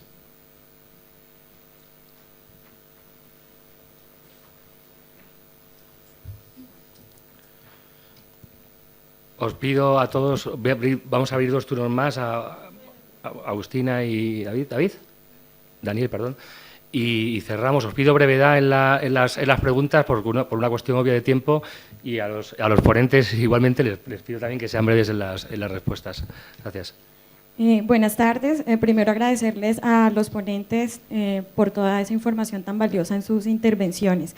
Mi comentario, bueno, es como un comentario a lo que decía, un comentario pregunta, a lo que decía Laura cuando hablaba del sistema colombiano. Sí. Iba de pronto a una precisión que me parecía interesante frente a lo que decías de la sentencia T760, porque en efecto ha sido un hito y ha sido un antes y un después en todo lo que tiene que ver con el derecho a la salud en Colombia.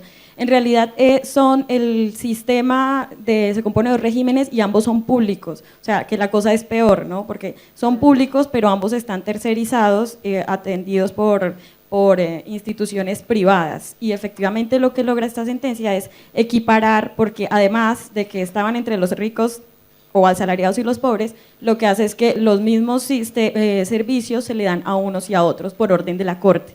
Entonces, en línea con eso y con lo que hablabas de esta teoría que manifestaba que de pronto sería inoficioso como intervenir, que una Corte interviniera frente a un legislador que es absolutamente incoherente, pues de hecho esa intervención de la Corte Constitucional ha permitido que más personas en Colombia no solo que no se enfermen, sino que no se mueran, porque el sistema ha dejado más muertes que el mismo conflicto armado de 50 años, y no es exageración, los datos lo dicen, las cifras. Y en línea con eso además es que en 2015, gracias a ese activismo de la Corte y a que la gente recurrió al mecanismo constitucional, es que se convierte en derecho fundamental autónomo, pero ya por vía de una ley, no solo mediante el ejercicio constitucional y el pronunciamiento de la Corte. Entonces, creería que no solamente, no es que, no solo, aunque no es suficiente, de verdad que sí es necesario, o sea, al menos en un contexto como ese. Sí, yo dije eso, no dije el contrario. Daniel. ¿Cómo era tu nombre? Porque no te presentaste. Dayana, gracias Dayana. Gracias. Muy brevemente, 2 preguntas. Una para el profesor Lema. Ha insistido bastante en su ponencia en no agotar el contenido del derecho a la salud en el derecho a la prestación o a la asistencia sanitaria. Mi pregunta es, ¿qué otros contenidos tendría entonces el derecho a la salud a partir del análisis que usted proporciona? Y si esos otros contenidos no están ya cubiertos por otros derechos sociales. No sé si se entiende la pregunta. Y en cuanto a la exposición de la profesora Clérico, me surgen muchas cosas, pero solo una curiosidad. ¿Se agotó los efectos del fallo que comenta? ¿Se agotaron en el año 2012? Es decir, en dar una solución a esta persona, ¿o implicaron algún tipo de cambio en la legislación o en la protección que la Ciudad de Buenos Aires proporciona para casos como este? Es decir, creo que tiene algo que ver también con lo que comentaban en relación con la localidad o no de la ponderación. Gracias.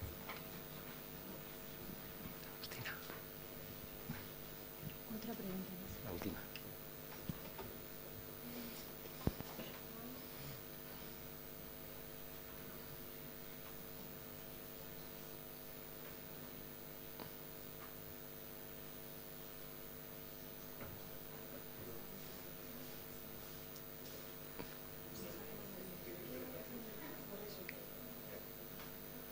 Hola. Bueno, la pregunta es para Carlos. Y no, me preguntaba si en el contexto de la salud mental se podrían aplicar estos mismos condicionamientos, estas mismas categorías o paradigmas que fueron súper interesantes, ¿no? Y en el relato que hacías, pero bueno, yo pensaba si sería aplicable y si el derecho a la salud mental, dentro de lo que es el derecho a la salud, está también atravesado por estos condicionamientos sociales. No sé si se entiende lo que plantea. ¿Sí? Gracias. Va, sí me dejo ella. ¿Ya está? ¿O? Sí, ya podéis empezar a contestar. ¿Empiezo? ¿Sí? No, ¿querés vos? Primero, empiezo por Adrián. Adrián, exigible quiere decir en parte lo que vos dijiste, es decir, que son autoejecutables, que yo no tengo que esperar que el legislador desarrolle, haga un desarrollo normativo de ese derecho. ¿sí? Y que no me pueden tampoco, o sea, por eso dije, yo estoy hablando de las constituciones, del 70% de las constituciones del mundo que reconoce derechos sociales, y dentro de ese 70%, del 30% que los reconoce como derechos directamente exigibles, ¿sí? Si no hay un desarrollo normativo de ese derecho, debe tener el ordenamiento jurídico una herramienta administrativa o judicial para que yo le pueda pedir, para que yo pueda exigir el cumplimiento de ese derecho. Esto se llama derecho autoejecutable y justamente va en contra de la concepción de los derechos como derechos programáticos. Entonces, como en algún sentido salda esa discusión, ¿no? O sea, desde el punto de vista de ese 30% de las constituciones, no tenemos por qué estar leyendo de esas discusiones que eran resabios de la programaticidad de algunos derechos. Eso quiere decir derechos exigibles.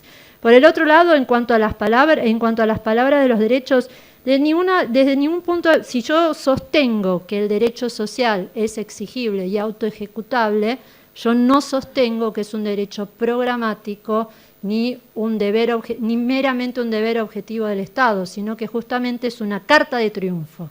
Yo tomo esa carta, si por ejemplo, como hace esta mujer, y exijo el cumplimiento. Y esa exigibilidad del cumplimiento me tiene que dar o buenas razones de por qué no lo está haciendo, o que lo hizo y yo no me di cuenta. Estaba jugando a la escondida. Entonces es un derecho, es una norma, es vinculante y es autoejecutable. Es un derecho, perdón que ahora me toca a mí, es un derecho fundamental. Ahora, la clasificación entre prestación negativa y prestación positiva, de ninguna manera la relaciono con la clasificación de derechos civiles y políticos y derechos sociales. Justamente utilizo esta clasificación para sostener que todo derecho tiene esta doble función. Entonces que no me vengan a correr acá, no acá usted, sino otros, diciendo que los derechos sociales son solo derechos de prestación y los civiles y políticos son solo derechos de no intervención arbitraria. Yo uso esa clasificación para no meterme en una discusión que, como usted bien dijo, es un resabio de una discusión. O sea, ¿qué es lo que se interprete de Alexis de Ferraioli? Nos podemos entender y podemos acá hablar sin hacer referencia a autores que tal vez partan aguas como Boca y River en Argentina, o me imagino el Real y Barcelona en España, o Bayern München y no sé qué otro equipo en Alemania. A mí me interesa esto, ¿no? Si algo sirve para solucionar un problema concreto y en algún sentido universal. Porque ahora voy a lo de Ángeles. Cuando yo hablaba de volver a lo local, Ángeles, era que eso tiene una doble dimensión. Gracias por la pregunta, porque vos me pusiste una tercera dimensión y me lo desafiaste. Se ve que yo lo usé en sentidos muy ambiguos, lo local. Pero la primera de lo local era que yo estaba viendo que pero borren ese yo. Nosotros, porque estamos en el equipo, vemos que muchas de estas discusiones de proporcionalidad son como discusiones que los astronautas tiran proporcionalidad. Lo que nosotros veíamos, lo que queríamos recuperar es que ya hay discusiones en nuestras prácticas jurídicas que tienen que ver con exigir razones, ¿no? Por ejemplo, al Estado cuando hace o deja de hacer algo. Y que esas discusiones, por ejemplo, creo que también lo dice Atienza, refiriéndose a un administrativista español, que nunca me acuerdo el nombre, Nieto puede ser, ¿no? Que cuando él se preguntaba los límites a las facultades discrecionales de la administración, ¿no? Y en Argentina, el trabajo de Juan Francisco Linares sobre el examen de razonabilidad de las leyes, ¿no? Entonces uno se podría preguntar, ¿por qué las discusiones de proporcionalidad, para abrazarlas o para destruirlas, prenden tanto en nuestras prácticas? ¿No será acaso que hay algo que estaba desarrollándose ahí, que viene del derecho, yo creo que viene fuertemente del derecho administrativo, que puede enlazar con esas discusiones? Y esa sería mi primera recuperación de lo local. Porque es algo que algunos comparativistas dicen, es que, bueno, esto de la transferencia y todo eso es medio artificioso, pensar por qué tal vez algo prende y por qué prende y no será que eso que prende ya tenía algo, ya tenía algún desarrollo en esa propia práctica jurídica, ¿no? La segunda cuestión que me interesa de lo local, imaginemos que que algunas cosas migran, como les gusta, algunas ideas migran, algunos exámenes migran. Lo que me interesa es cómo se reinterpretan cuando migran. Entonces, también ese es el segundo sentido de lo local. Y el tercer sentido de lo local es que yo creo que estos exámenes toman en serio los contextos y lo concreto, ¿no? O sea, la disputa pero tienen una dimensión de... después, cuando termina el caso, de ahí supuestamente surge una enseñanza en sentido del lenguaje natural, yo diría una regla de ese caso, y eleva la pretensión de poder ser aplicada en un caso similar, ¿no? Entonces, esa segunda pregunta tuya, yo digo sí, claro, es en parte concreto, pero después se despega del caso o de lo local, si vos querés. Y esto me conecta con Daniel, porque este caso, y después vuelvo a las otras dos, a Diana. Este caso tuvo dos impactos, ¿no? La Corte venía tratando, la Corte Nacional, yo les dije, no es tan progresista como la colombiana, venía tratando de evitar los casos de derecho a la vivienda. Y este es, por decirlo así, el primer caso de derecho a la vivienda auténtico, que afecta a un colectivo en situación de desigualdad estructural, ¿sí? Entonces, punto de vista, podremos decir, de las discusiones que disparó, muy importante, ¿no? Porque generó, de algún sentido, doctrina, entre comillas, judicial. Ahora, si nosotros vemos los efectos en el caso concreto, esto tiene una de cal y una de arena. ¿Por qué? Porque ni bien esto bajó, la Corte ordenó que el gobierno local realizara algo suficiente para este caso, que hasta tanto no le diera acceso a una vivienda digna, tenía que seguir pagándole el subsidio, si no volvía a la situación de calle.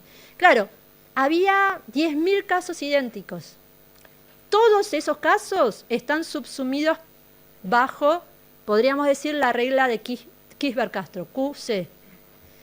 Pero al mismo tiempo que hizo la Corte, le llegaron otros casos que ella consideró que no eran idénticos, casos de varones en situación de calle.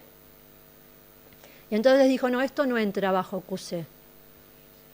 Y los excluye de la aplicación del caso. Por eso digo, tiene una de cal y otra de arena, porque ¿qué hacen los defensores públicos de la ciudad? Dicen, pero es lo mismo, porque el varón que vive en la calle, y eso me gusta, son muy hábiles los defensores, los anotan en las listas de acceso al empleo público. Ya, al empleo público, las listas que tiene el gobierno de la ciudad para otorgar empleo. Y sistemáticamente nunca le encuentran empleo. Entonces esa es la mejor prueba de que esta persona, porque dicen, no, usted puede trabajar. ¿Dónde? Sí, digamos, que florece el empleo en el mundo subdesarrollado. Entonces, ellos pugnan porque la regla de Kisber-Castro se amplíe hacia estos otros colectivos, pero te digo ya entonces, una de cal y una de arena.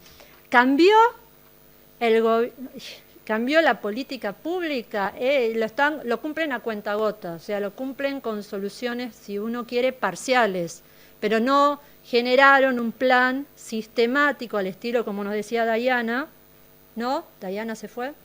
Diana, con el impacto de la sentencia, aunque sea muy largo plazo, sabemos que tuvo idas y vueltas, de tal vez un poquito reformar más agresivamente el sistema de salud o tratar de reformarlo. Pero eso, claro, nos devuelve a la otra variable que vuelve a conectar con la de David, ¿no? Porque esto implicaría justamente, estos derechos sociales implican otra concepción del Estado, que implican una concepción de Estado social de derechos, o sea, servicios universales para todos los colectivos, no solo para estas personas. Y después sí le podemos empezar a ver las generizaciones, como dice Sandra Fredman, cuando le extendimos a todos los colectivos, vemos las generizaciones de cómo borrar, si lo podemos hacer desde el principio mejor, los sesgos de género que tiene el acceso a los derechos sociales. Y Dayana, muchas gracias por tu aporte, porque ilumina mucho más el caso de la sentencia T760.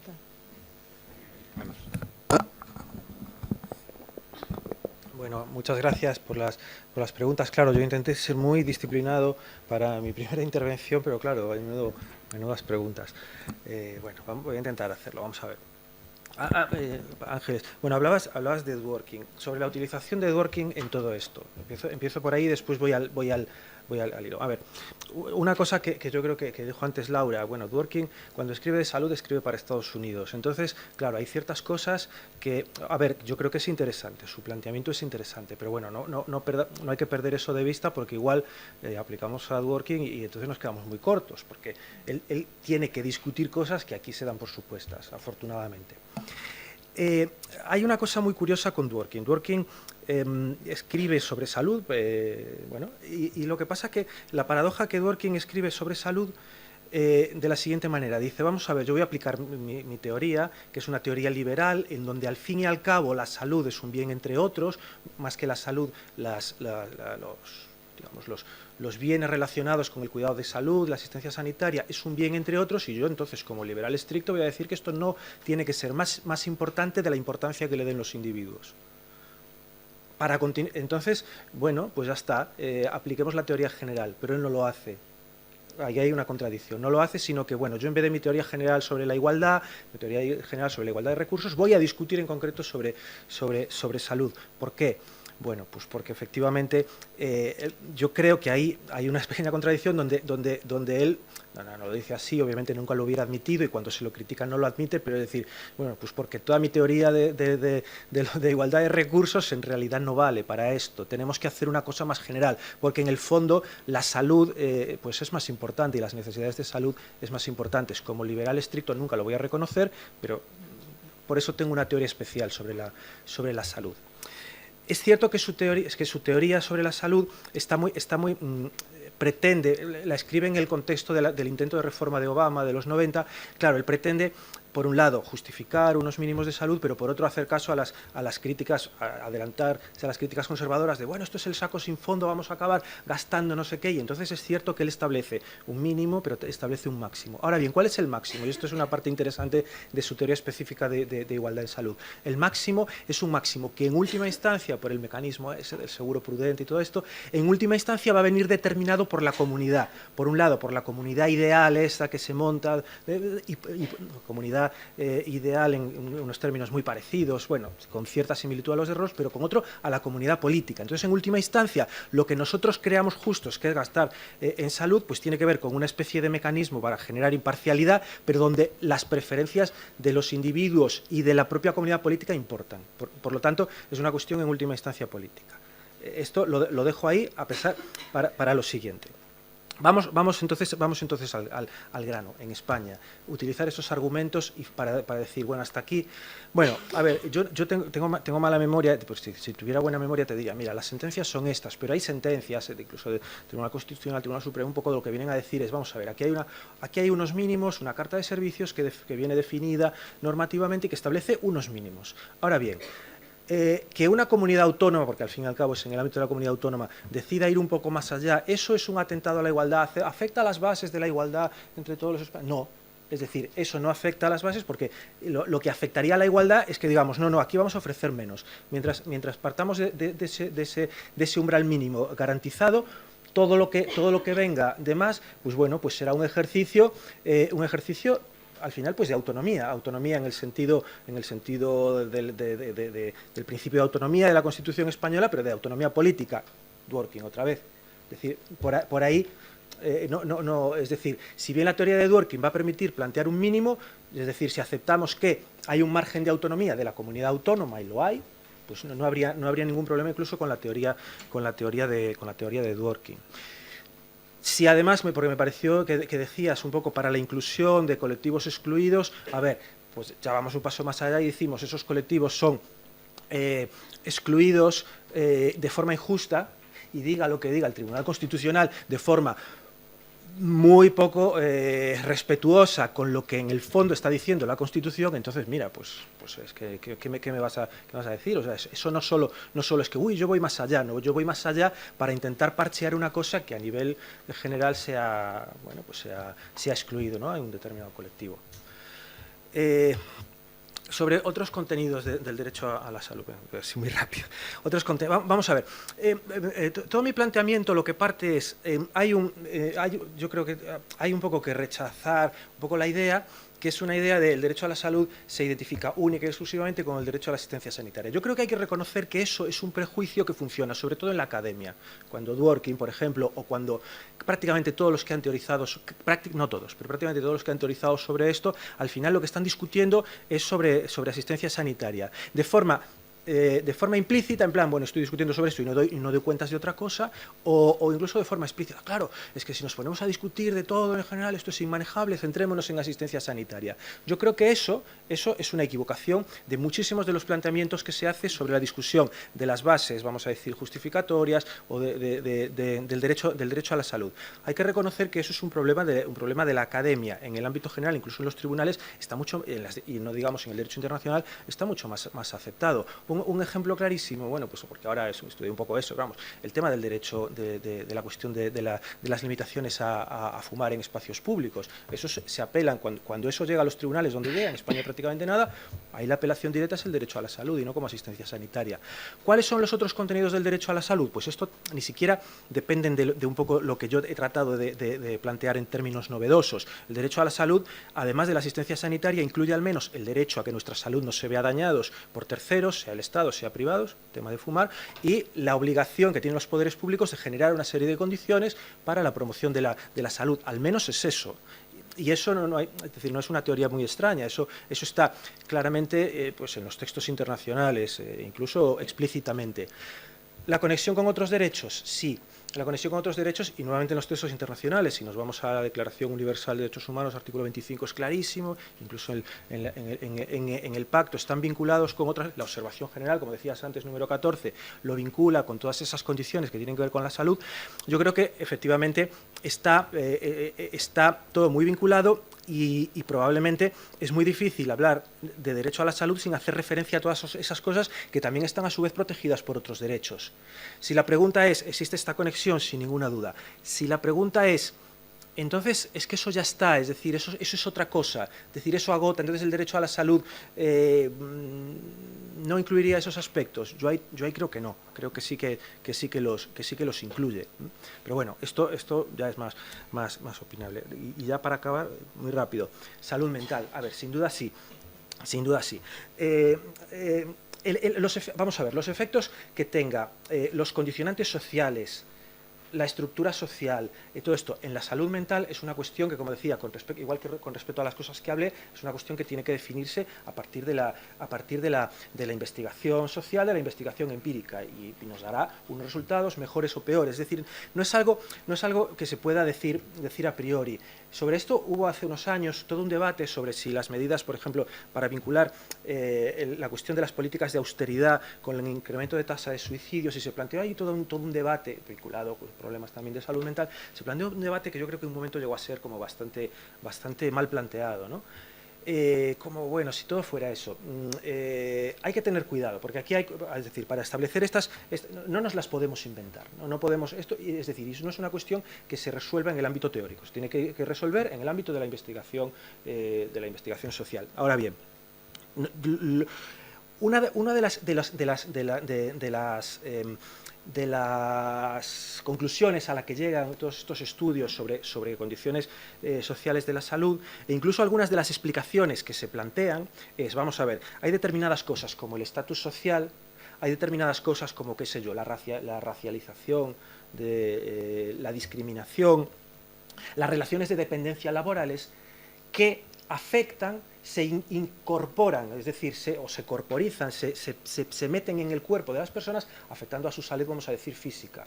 Bueno, si es a la salud física, y eso está demostrado, cuánto menos a la salud mental. Pero bueno, insisto que eso hay que estudiarlo en ese plano. Bien, gracias a los dos de nuevo. Bueno, hemos empezado con media hora de retraso, acabamos con 1 hora de retraso, lo cual no está mal teniendo como ponentes a una argentina y un gallego. En todo caso, para reducir los tiempos, pues bueno, y creo que es suficiente para perder el riesgo de entrar aquí en combustión espontánea. Quizás baste con 10 minutos, o sea que vamos a hacer un descanso de 10 minutos y continuamos con la siguiente sesión. Gracias.